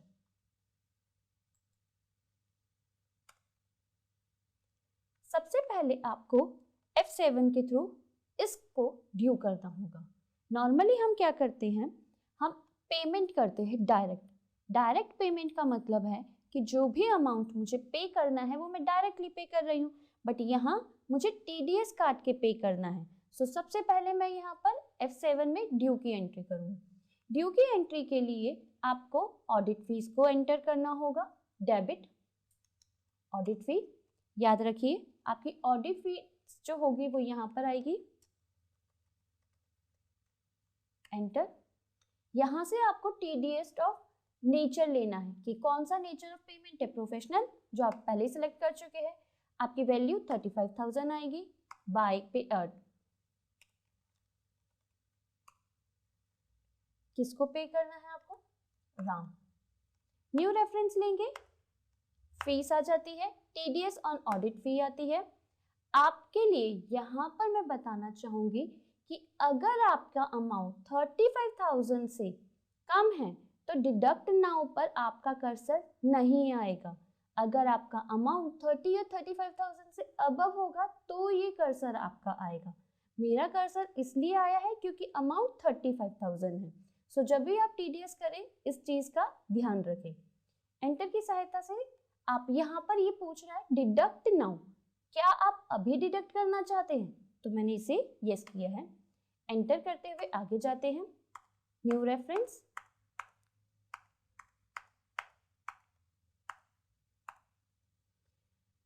ऑडिट फी जो मुझे पे करनी थी 35,000, जिसमें से मैं राम को अब पे करूंगी 28,000 और 7,000 टीडीएस हो गया मेरा। एंटर करते हैं, नरेशन लिखेंगे, एक्सेप्ट करवाते हैं। इसके बाद अब पेमेंट करनी है। पहले मैं राम को पेमेंट करती हूँ। कैश के थ्रू पेमेंट करना चाहूंगी मैं, और राम को मुझे एक अमाउंट पे करना था। वो अमाउंट है मेरा 28,000। आप अपनी स्क्रीन पे 28,000 देख सकते हैं। एंटर, अगेंस्ट रेफरेंस, एंटर करते हुए आगे आइए और इसे एक्सेप्ट करवा दीजिए। अगेन अब मैं दोबारा पेमेंट करना चाहती हूँ। इस बार जो मेरी पेमेंट है वो टीडीएस पेमेंट की है, तो ऑल्ट सी की सहायता से मैं इस लेजर क्रिएशन में आई हूँ ताकि मैं अपना एक बैंक अकाउंट ओपन कर सकूँ। एसबीआई के नाम से मैंने एक अपना बैंक अकाउंट ओपन किया है, जो बैंक अकाउंट के अंदर आएगा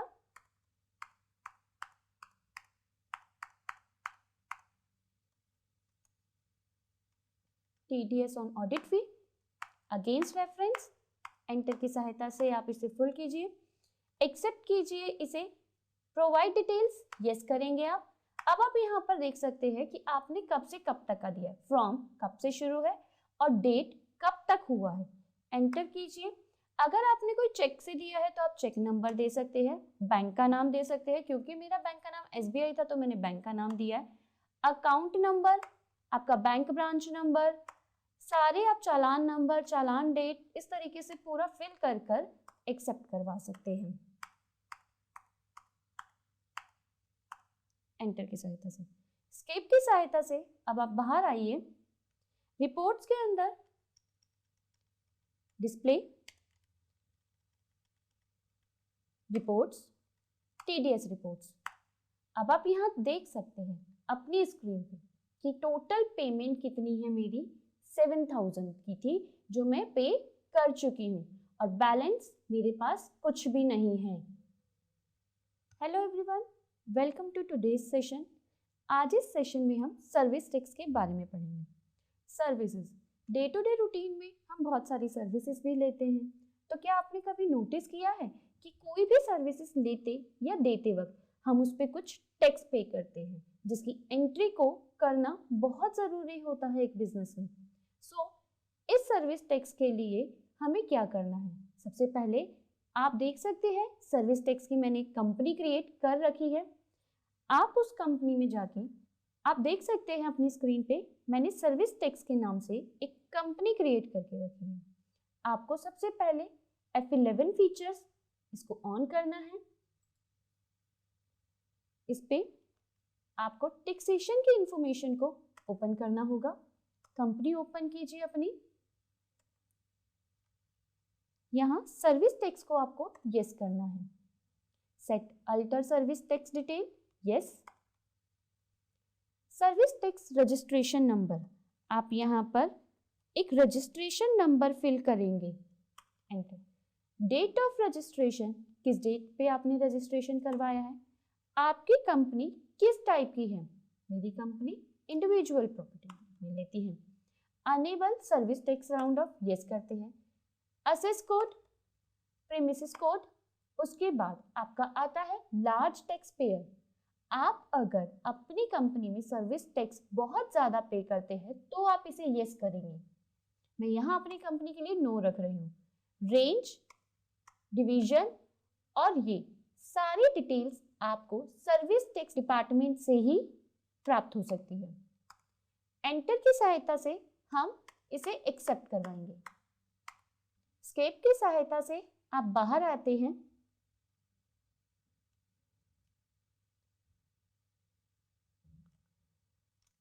गेटवे ऑफ टैली की स्क्रीन पे आकर आपको मास्टर्स के नीचे अकाउंट्स इन्फो पे एंटर करना है। Ledgers create. सबसे पहले आपको आउटपुट सर्विस टैक्स बनाना है। फॉर एग्जाम्पल मैं यहाँ पर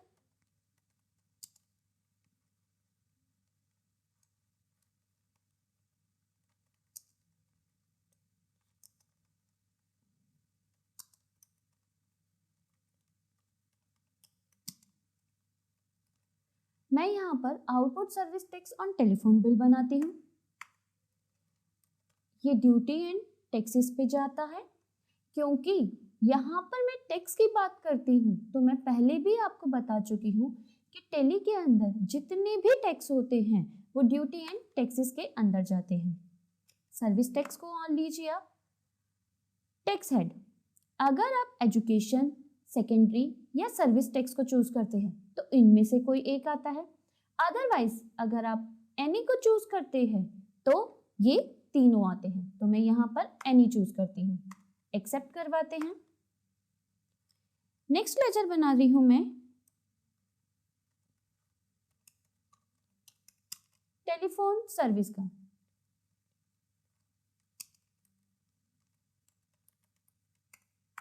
क्योंकि मेरी कंपनी एक टेलीफोन सर्विस प्रोवाइड करती है तो टेलीफोन सर्विस मेरे लिए सेल्स होगा। सेल्स अकाउंट के अंदर मैं इसे डालूंगी। आप यहाँ पर सर्विस टैक्स एप्लीकेबल को यस करेंगे।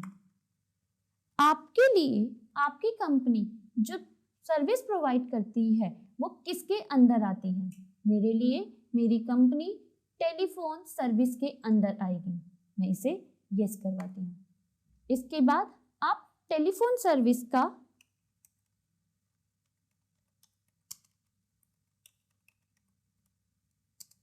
का एक लेजर बनाते हैं। क्योंकि मेरी कंपनी टेलीफोन सर्विस प्रोवाइड करती है तो मेरी कंपनी के लिए प्रोडक्ट या सर्विस ही मेरी टेलीफोन है, सो इसे मैं सेल्स अकाउंट के अंदर डालती हूँ। टीडीएस एप्लीकेबल, यस, मैं इसे यस करूँगी। यहाँ पर मुझे इन लिस्ट में से मेरी सर्विस कौन सी है उसके अकॉर्डिंग चूज करना पड़ेगा। सो मेरे लिए telephone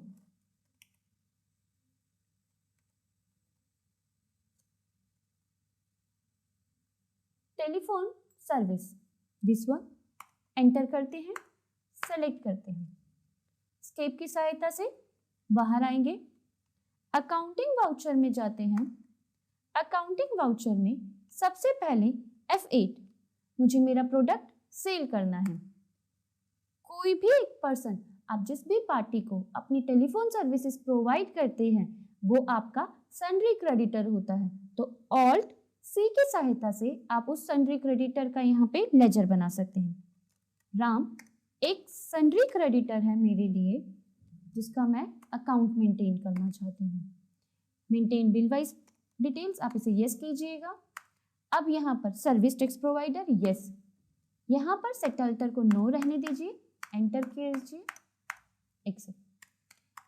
dispatch detail, order details और बायर डिटेल्स आप फिल कर सकते हैं। यहाँ आप देख सकते हैं टेलीफोन सर्विस, क्योंकि मेरी कंपनी टेलीफोन सर्विसेज में वर्क करती है तो मेरे लिए सेल्स प्रोडक्ट ही टेलीफोन सर्विस होगा। न्यू रेफरेंस एंटर करते हैं। अमाउंट, मुझे सर्विस अमाउंट के अंदर उस अमाउंट को फिल करना है जो मुझे राम से एक्चुअल में लेना है। फॉर एग्जाम्पल मैं यहाँ पर 10,000 एंटर करती हूँ, एंटर करते हैं। यहाँ पर service tax education, secondary education by default दे रखा है। टेलीफोन सर्विस को एक्सेप्ट करते हैं। न्यू रेफरेंस, यहाँ पर आपका अमाउंट वो आएगा जो हमें लेना है, 10,000 एक्सेप्ट करते हैं। यहाँ आप देख सकते हैं कि ये पहले से ही प्री डिसाइडेड हो चुका है। सर्विस टैक्स आपका 10%, एजुकेशन 2%, सेकेंडरी एजुकेशन 1%। अगर मुझे इनको चेंज करना है तो आप F12 करेंगे। F12 में इन तीनों फीचर्स को यस करना है। अब आप देख सकते हैं मेरा कर्सर इन परसेंटेज पे भी आ रहा है। अगर सर्विस टैक्स में कोई भी चेंज होते हैं तो आप इनके थ्रू इनमें चेंजेस कर सकते हैं। एंटर की सहायता से इसे एक्सेप्ट कीजिए, enter. Output service tax on telephone, क्योंकि अमाउंट मेरा 11,030 था जिसमें 10,000 टेलीफोन सर्विस था और जो टैक्स था वो 1,000 था। एंटर करती हूँ, एक्सेप्ट करवाते हैं। इसके बाद प्रोडक्ट सेल होने के बाद या सर्विस बेचने के बाद मुझे उस पर्सन से पैसे भी मिलेंगे तो मैं रिसिप्ट पे जाती हूँ। रिसिप्ट, कैश अकाउंट, यहाँ मुझे पैसे मिलेंगे राम से। पहले में आप एंड ऑफ लिस्ट करेंगे, आपको ये अमाउंट शो हो रहा है 11,030 का, तो यहाँ लिखेंगे 11,030, एंटर। अब अगेंस्ट रेफरेंस कर सकते हैं आप, एक्सेप्ट करवाइए। इसके बाद अगेन आपको पेमेंट करनी है जो आपने सर्विस टैक्स ली थी। अब सर्विस टैक्स की पेमेंट F5 में, कैश के थ्रू अगर आप पेमेंट करवाना चाहते हैं तो आप कैश के थ्रू करवा सकते हैं। Output service tax amount 1030, enter. आप इसे यस कीजिए। अब आपका सर्विस टैक्स कब से कब तक का है? 14 से 17 तक का मैं अपना सर्विस टैक्स ले रही हूँ। अगर कोई चालान नंबर है, चालान डेट है, ई पेमेंट नंबर है तो आप उसे फिल कीजिए। अब आपको पेमेंट करनी है, सो पेमेंट के लिए F5 आप यहाँ पर आउटपुट सर्विस टैक्स लेते हैं, अगेंस्ट रेफरेंस एंटर करते जाइए, आपका अमाउंट आता है, क्रेडिट करेंगे कैश, एंटर कीजिए, यहाँ पे प्रोवाइड डिटेल्स को आप यस कीजिए, आपके पास डिटेल्स आती हैं, आप इनको फिल करते हैं 1415 तक। आप इधर चालान नंबर, चालान डेट, ई पेमेंट नंबर को फिल कर सकते हैं, एक्सेप्ट करवाइए और इस तरीके से आपकी कोई भी पेमेंट हो सकती है सर्विस टैक्स की। अब बात करते हैं उस चालान को देखना, जनरेट करना। सो आप पेज अप कीजिए, ऑल्ट पी की सहायता से आप प्रिंट का कमांड दे सकते हैं, पर मुझे यहाँ अभी प्रिंट नहीं देना तो मैं इसे नो करती हूँ। यहाँ पे आता है प्रिंट GAR7 चालान, ये सबसे इंपॉर्टेंट होता है। अब यहाँ पर आप इसे यस कीजिए, एंटर कीजिए। अब यहाँ ऑल्ट आई कर सकते हैं आप, ऑल्ट आई प्रिंट प्रीव्यू होता है टैली के अंदर, एक्सेप्ट कीजिए। आपके पास स्क्रीन पर ये चालान आ जाता है। इस चालान को देखने के लिए आप ऑल्ट जेड कर सकते हैं, जूम कर कर आप ये देख सकते हैं, फुल नेम मेरी कंपनी का आ जाता है। आप इसकी सारी डिटेल्स को अच्छे से देख सकते हैं अपनी स्क्रीन पर। अब आप इसको किसी भी बैंक के थ्रू सर्विस टैक्स सबमिट करवा सकते हैं। स्केप की सहायता से बैक साइड आ जाइए। Thank you so much for this session.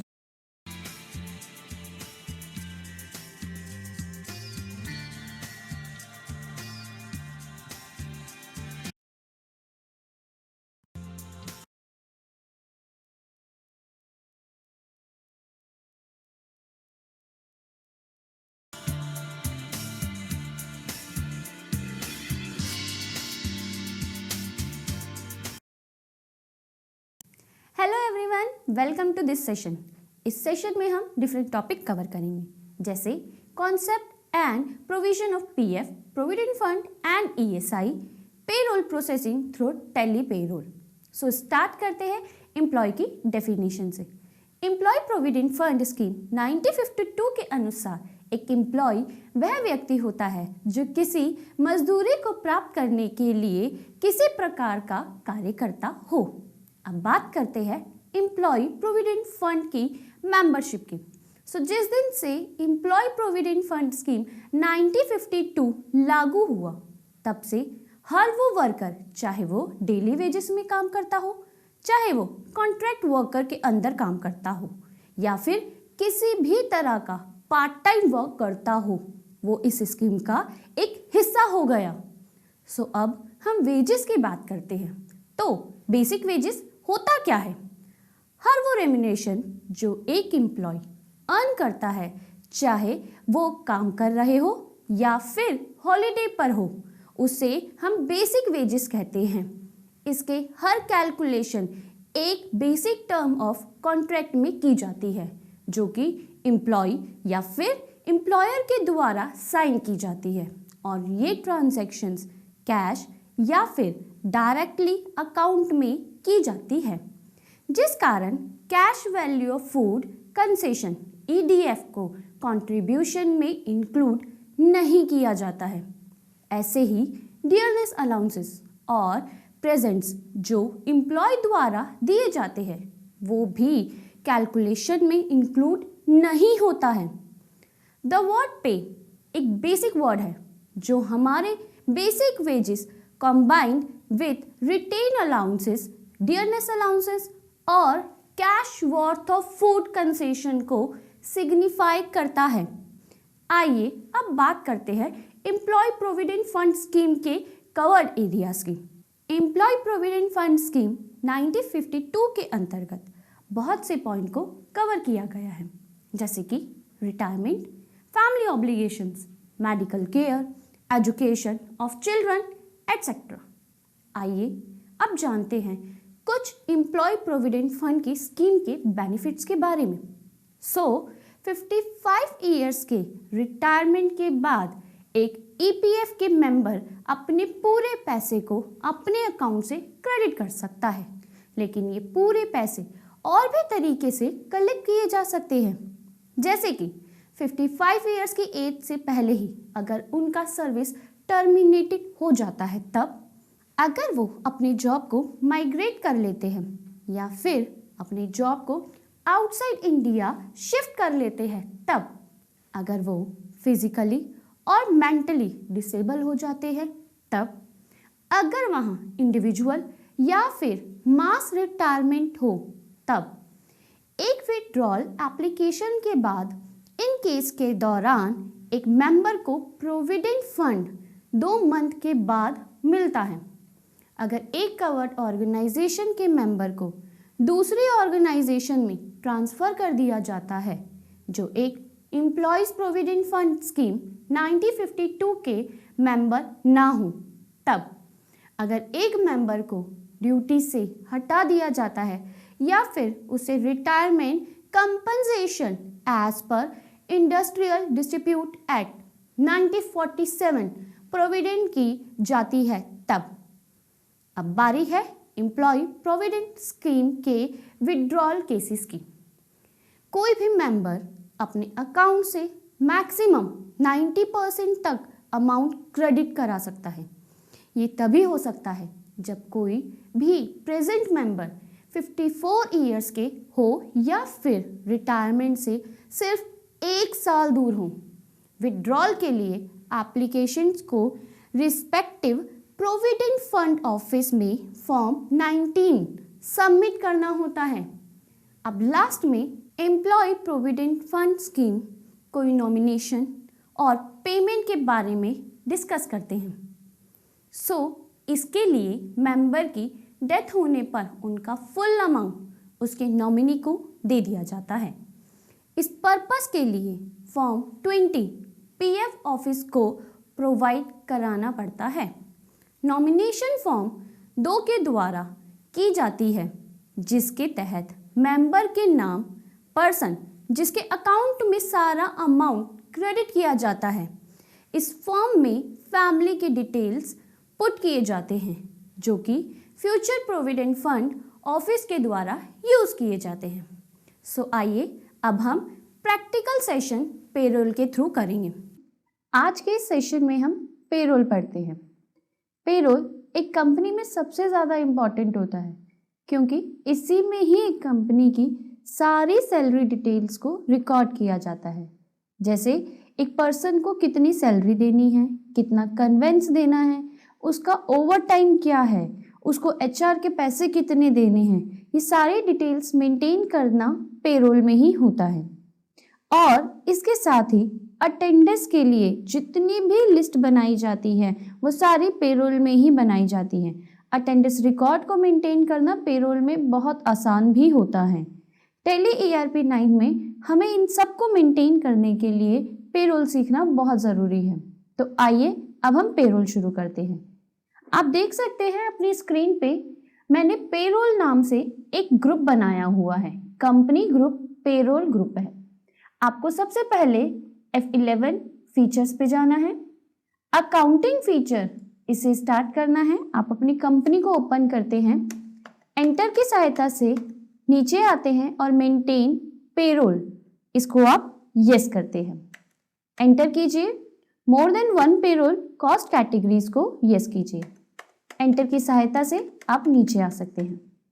Accept करवाइए। स्केप की सहायता से आप स्क्रीन से बाहर जा सकते हैं। अपनी स्क्रीन पे गेटवे ऑफ टैली के नीचे अकाउंट्स इन्फो और एक नया हेड पेरोल इन्फो आप देख सकते हैं। इस पेरोल इन्फो में हमें पेरोल की इंफॉर्मेशन देनी होगी। हमें इन सब इंफॉर्मेशन को फिल करना है। सबसे पहले हम यूनिट्स की बात करते हैं। यूनिट्स में क्रिएट, एक एम्प्लॉय जब काम करता है तो उसे पर्टिकुलरली एक यूनिट्स में वर्क करना पड़ता है, यानी उसने कितने दिन काम किया, कितने महीने काम किया, कितने आवर्स काम किया, तो इन सब को हम यूनिट्स में मेंटेन करते हैं। सबसे पहले यहाँ पे हम आप शॉर्ट फॉर्म लिखेंगे। इसकी फुल फॉर्म लिख सकते हैं मिनट, और एंटर प्रेस करके इसे एक्सेप्ट करवाइए। आर लिखते हैं, इसकी फुल फॉर्म लिखेंगे और एक्सेप्ट करवाते हैं। अब हम बनाते हैं कंपाउंड यूनिट। कंपाउंड का मतलब होता है 2 चीजों को मिलाकर एक चीज में बनाना। आप अपनी कीबोर्ड में 4 एरोज देख सकते हैं, अपवर्ड, डाउनवर्ड, लेफ्ट और राइट। आप अपवर्ड की सहायता से ऊपर जाएंगे और फिर वापस उसी अपवर्ड को लेकर ऊपर जाएंगे। कंपाउंड यूनिट को ऐड करते हैं, आवर्स को सिलेक्ट करते हैं। 1 hour is equal to 60 minute, तो आवर्स ऑफ 60 मिनट एंटर करते हुए इसे एक्सेप्ट करवाइए। एस्केप की सहायता से आप बाहर जा सकते हैं। यूनिट्स बनाकर जब आप बाहर आते हैं तो आपको अटेंडेंस प्रोडक्शन टाइप बनाना है। एंटर करते हैं, क्रिएट करते हैं।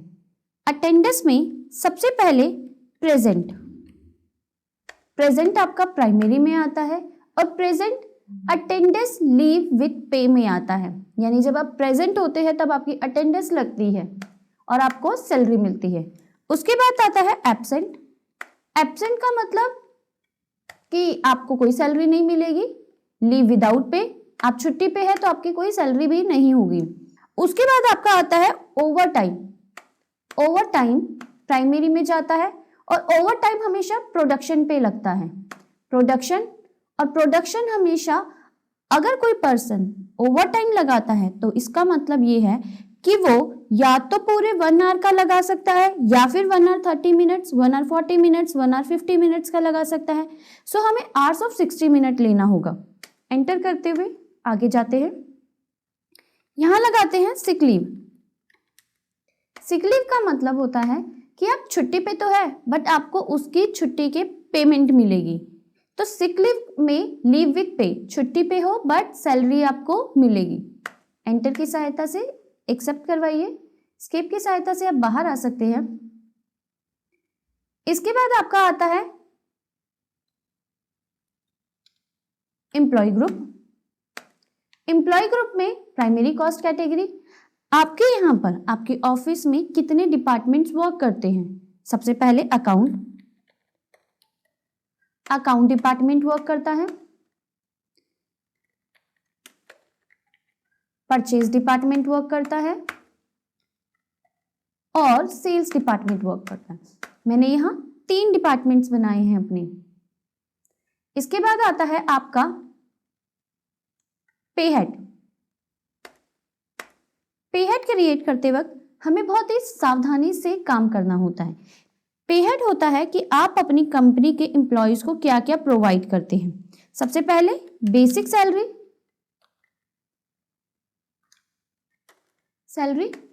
Enter. Basic salary earning for employees होती है क्योंकि ये इनकम होती है एक एम्प्लॉय की। सैलरी है तो एक ऑफिस के लिए ये हमेशा इनडायरेक्ट एक्सपेंस होता है। आपके बेसिक सैलरी से क्या आपकी नेट सैलरी इफेक्ट होती है? यस, तो आप इसे यस करेंगे। आपको जो पे स्लिप मिलेगी उस पे स्लिप में इसका नाम क्या लिखा हुआ होना चाहिए, तो मैंने यहाँ पे बेसिक सैलरी ही लिखा हुआ है। ग्रेजुएटी आपको पेमेंट करनी है तो आप यस कर सकते हैं। यहाँ पर आपका याद रखने वाली बात यह है कि list of calculation, basic salary हमेशा ऑन अटेंडेंस पे मिलती है। आप जितने दिन आते हैं उतने दिन की ही आपको सैलरी मिलती है। और यहाँ पर मैंने प्रेजेंट और सिक लीव लिया हुआ था, तो आप यहाँ पे प्रेजेंट लेंगे और यहाँ पे लेंगे month as per calendar period. अगर आप यूजर डिफाइन लेते हैं तो यूजर डिफाइन लिख सकते हैं और मंथ ऑफ यूजर डिफाइन के लिए 30 डेज होगा। नॉट एप्लीकेबल करते हुए आगे चलते हैं। बेसिक सैलरी के बाद आप ले सकते हैं डी अर्निंग्स अलाउंसेस। डीए एक कंपनी में एक एम्प्लॉय के लिए अर्निंग फॉर एम्प्लॉय होता है। This is again indirect expense. Net salary को आपकी इफेक्ट करती है, यस। और ग्रेजुएटी में डीए देना है या नहीं देना ये आप डिसाइड कर सकते हैं। यहाँ हम फ्लैट रेट पे देना चाहेंगे। एंटर करते हैं और यहाँ पर कैलकुलेशन पीरियड मंथ वाइज होता है। एंटर की सहायता से आप आगे जा सकते हैं। इसके बाद आता है over time. Over time earning for employees होता है, इनडायरेक्ट एक्सपेंस होगा, नेट सैलरी इफेक्ट होती है आपकी। और यहाँ पर ओवर टाइम हमेशा प्रोडक्शन पर होता है। ओवर टाइम लेते हुए मैं आगे बढ़ती हूं। इसके बाद आपका आता है ग्रेजुएटी। ग्रेजुएटी के लिए मैं आपको एक बात बताना चाहूंगी कि ग्रेजुएटी नॉर्मली क्या होता है कि एक कंपनी ग्रेजुएटी आफ्टर 5 ईयर्स के बाद ही प्रोवाइड करती है। 5 ईयर्स के बाद ग्रेजुएटी ही मिलना शुरू होता है एक एम्प्लॉय को कंपनी के द्वारा। लिस्ट ऑफ पे हेड्स में ग्रेजुएटी आप सेलेक्ट करते हैं। ग्रेजुएटी मंथ तो 30 डेज का ही होगा। अभी मैंने आपको बताया कि 5 ईयर्स के बाद मिलना शुरू होता है, तो 1 ईयर कंटेन 12 मंथ, तो 12 5 जा 60, तो दैट मीन्स 60 मंथ तक मुझे 60 मंथ तक तो मुझे कुछ नहीं मिलेगा। 60 मंथ के बाद 15 डेज की सैलरी पर ईयर हिसाब से मिलना शुरू होती है। आपकी ये करंट लायबिलिटी होती है और नॉट एप्लीकेबल में आता है। ग्रेजुएटी के बाद लेते हैं प्रोफेशनल टैक्स।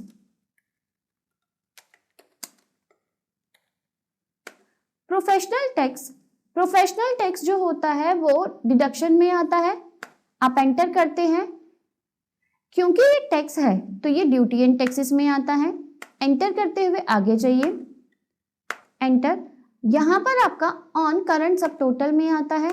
आप यहाँ पे लिख सकते हैं कि जिसकी सैलरी 10,000 है उसके लिए जो वैल्यू है वो 0 है। 10,000 से 15,000 जिसकी सैलरी है उसके लिए जो वैल्यू है वो 200 डिडक्ट होकर मिलती है, और 15,000 से अबव जिसकी भी सैलरी है उसको हम 500 डिडक्ट कर देते हैं। एंटर की सहायता से आप आगे जाते हैं। स्केप की सहायता से हम बैक साइड आते हैं। यहाँ हमें अब एम्प्लॉय बनाने हैं। एम्प्लॉय के लिए ये बताना है कि एक कंपनी में आपके पास कौन कौन से एम्प्लॉय वर्क करते हैं और उनकी पूरी डिटेल्स फिल करनी है। यहाँ जर्नल इन्फॉर्मेशन भी है, पेमेंट भी है, और यहाँ पर कुछ टैक्स से रिलेटेड इन्फॉर्मेशन भी होती है। इस डिटेल्स को अगर आप और बढ़ाना चाहते हैं तो F12 लीजिए। F12 के अंदर आपके पास और भी डिटेल्स आ जाती है। फॉर एग्जाम्पल, अगर आपको सैजिटरी डिटेल्स चाहिए तो आप इसे यस कर सकते हैं, और अगर आपके पास कोई फॉरेनर भी वर्क करता है जिसके लिए वीज़ा वगैरह की भी डिटेल्स चाहिए होती है तो आप इस डिटेल्स को भी येस और नो कर सकते हैं।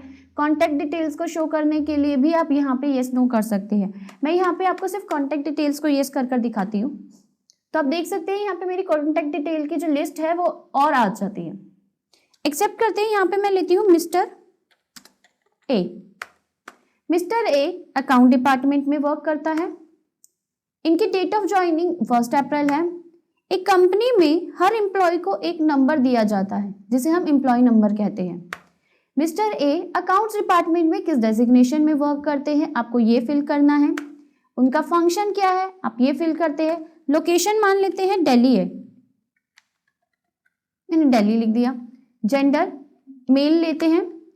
डेट ऑफ बर्थ आप ले सकते हैं, अगर आपको पता है अपने एम्प्लॉय का तो आप यहाँ लिख सकते हैं। ब्लड ग्रुप में ले सकते हैं।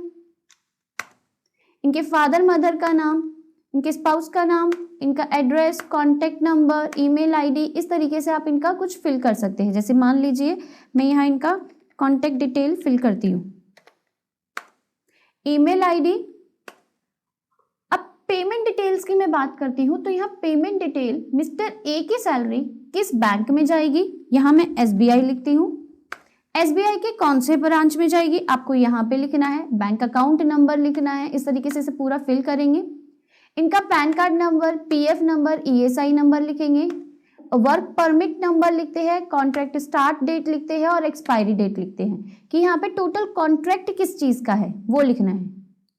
F12 में अगर आपको कॉन्ट्रैक्ट डिटेल्स चाहिए तो आप इसे यस कर सकते हैं। यस करते हुए एक्सेप्ट कीजिए और यहाँ कॉन्ट्रैक्ट डिटेल्स आती है। मैंने यहाँ एक्सेप्ट करवाया। मिस्टर बी लेते हैं, एंटर करते हैं। मिस्टर बी भी अकाउंट डिपार्टमेंट में वर्क करते हैं। 1 अप्रैल इनकी ज्वाइनिंग है और इनको एक नंबर दे दिया मैंने। इनका फंक्शन लिखना है, लोकेशन, जेंडर,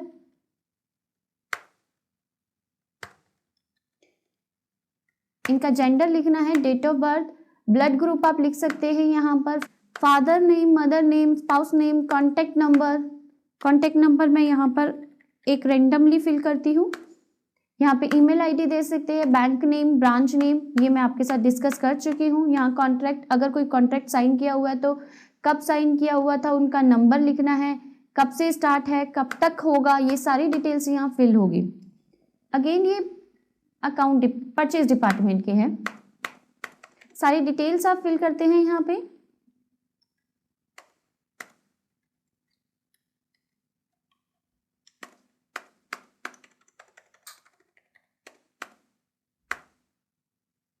एस्केप की सहायता से आप बाहर आइए।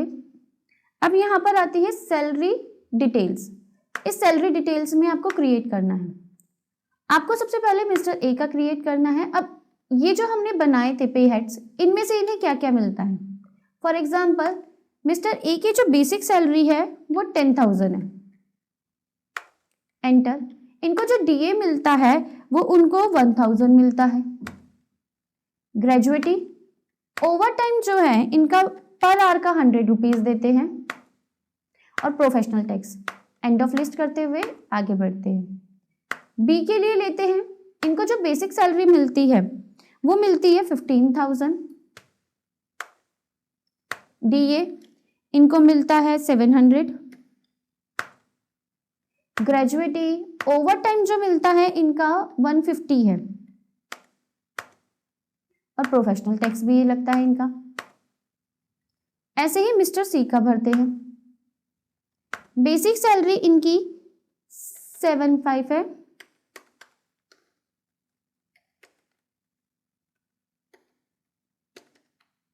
एंटर। डीए जो इनको मिलता है 120 मिल रहा है। ग्रेजुएटी मिलती है इनको, और ओवर टाइम जो मिलता है इनका है 50 रुपीज। और इनको प्रोफेशनल टैक्स नहीं देना, इसलिए मैं यहाँ पर एंड ऑफ लिस्ट करती हूँ। अगर आपको यहाँ पे हेड में से किसी को कुछ पेमेंट करनी है तो ही आप उस लिस्ट में से आप लेते हैं, अदरवाइज अगर उस लिस्ट में इनका कोई काम नहीं है तो आप उन्हें नहीं लेते। जैसे मिस्टर सी को मुझे प्रोफेशनल टैक्स पे नहीं करना, तो मैं यहीं पर इनको एंड ऑफ लिस्ट कर सकती हूँ। एक्सेप्ट करवाते हैं, स्केप की सहायता से बाहर आते हैं। पेरोल वाउचर में जाते हैं। यहाँ पे कंट्रोल F4 से हम पेरोल पे आते हैं और कंट्रोल F5 से अटेंडेंस पे आते हैं। सबसे पहले मैं अटेंडेंस आपको करके दिखाती हूँ। मिस्टर ए, ये एब्सेंट जो थे यहाँ पे हम प्रेजेंट लेते हैं। ये जो प्रेजेंट थे 29 डेज थे। एंटर। मिस्टर ए, इन्होंने ओवर टाइम भी करा हुआ है। जो ओवर टाइम किया है वो सिर्फ 2 आवर्स का करा है। मिस्टर बी, ये जो प्रेजेंट थे इस बार सिर्फ 25 डेज हुए। और मिस्टर बी का जो ओवर टाइम था वो 5 आवर्स का था। इसी तरीके से मिस्टर सी, ये प्रेजेंट थे 27 डेज और इनका कोई भी ओवर टाइम नहीं है। आप यहाँ नरेशन लिखेंगे और इन्हें एक्सेप्ट करवाते हैं।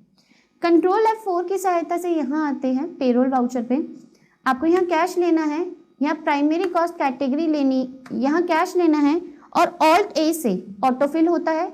यहाँ पे सैलरी लेते हैं, एंटर करते हैं, 1-5 लेते हैं प्राइमरी कॉस्ट कैटेगरी। अब यहाँ पर आपको क्या लेना है, अगर आप पर्टिकुलरली किसी एक का लेना चाहते हैं तो कोई एक ले सकते हैं, अदरवाइज आप एक डिपार्टमेंट ले सकते हैं या सारा ले सकते हैं। मैं यहाँ अकाउंट डिपार्टमेंट लेती हूँ, cash.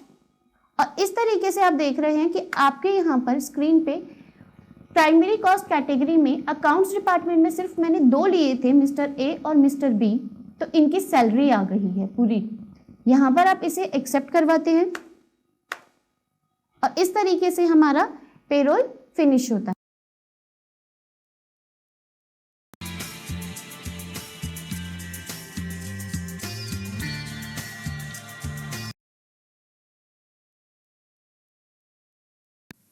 Hello everyone and welcome in the session of e-commerce and m-commerce।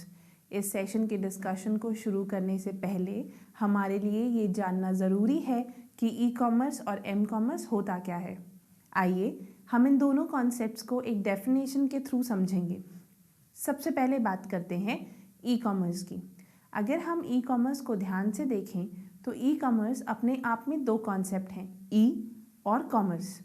ई का मतलब है इलेक्ट्रॉनिक और कॉमर्स को जनरली हम सब ट्रेडिंग, कारोबार या व्यापार भी कहते हैं। तो ई कॉमर्स वो कमर्शियल ट्रांजैक्शन है जो कि इलेक्ट्रॉनिकली होता है, जैसे कि ईबे, अमेज़ॉन या flipkart.com पर हम ट्रांजैक्शन करते हैं। कॉमर्स की अगर हम बात करें तो कॉमर्स एक एक्सचेंज प्रोसेस है जो कि मार्केट में होती है। सालों से ये कॉमर्स मेले में, बाजार में होता आया है। 21वीं सदी में ये कारोबार कंप्यूटर या लैपटॉप के थ्रू किया जाता है, जिसे हम ई कॉमर्स कहते हैं।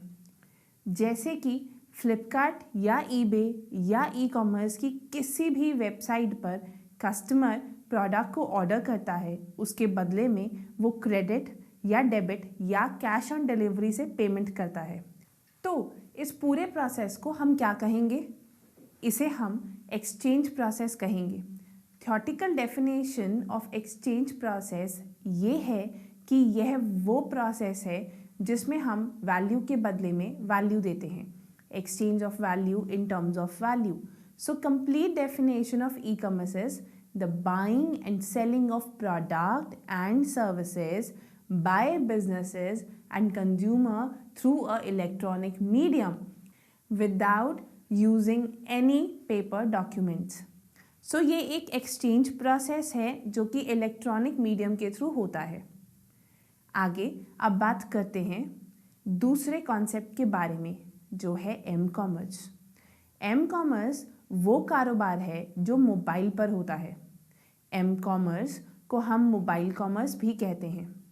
M-commerce is the buying and selling of goods and services through wireless handheld devices such as mobile phones and personal digital assistants.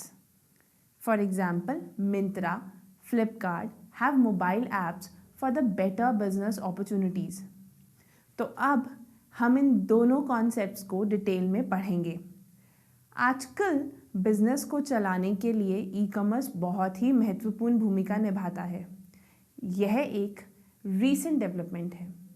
आजकल हम कपड़ों से लेकर ऑटोमोबाइल्स तक हर प्रोडक्ट फ्लिपकार्ट, अमेज़ॉन, ईबे जैसी वेबसाइट पर इंटरनेट के थ्रू खरीदते हैं।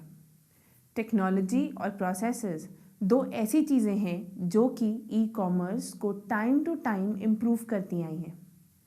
इसके साथ साथ टेक्नोलॉजी इंटरवेंशन और इंटरनेट की पॉपुलैरिटी ने ही ई कॉमर्स को संभव बनाया है।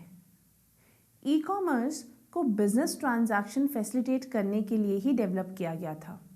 Electronic data interchange early 1970s में डेवलप हुआ था और इसे ई कॉमर्स की पहली पहल कहा गया था और यह 1970 में लॉन्च हुआ था। EDI सिर्फ बिजनेस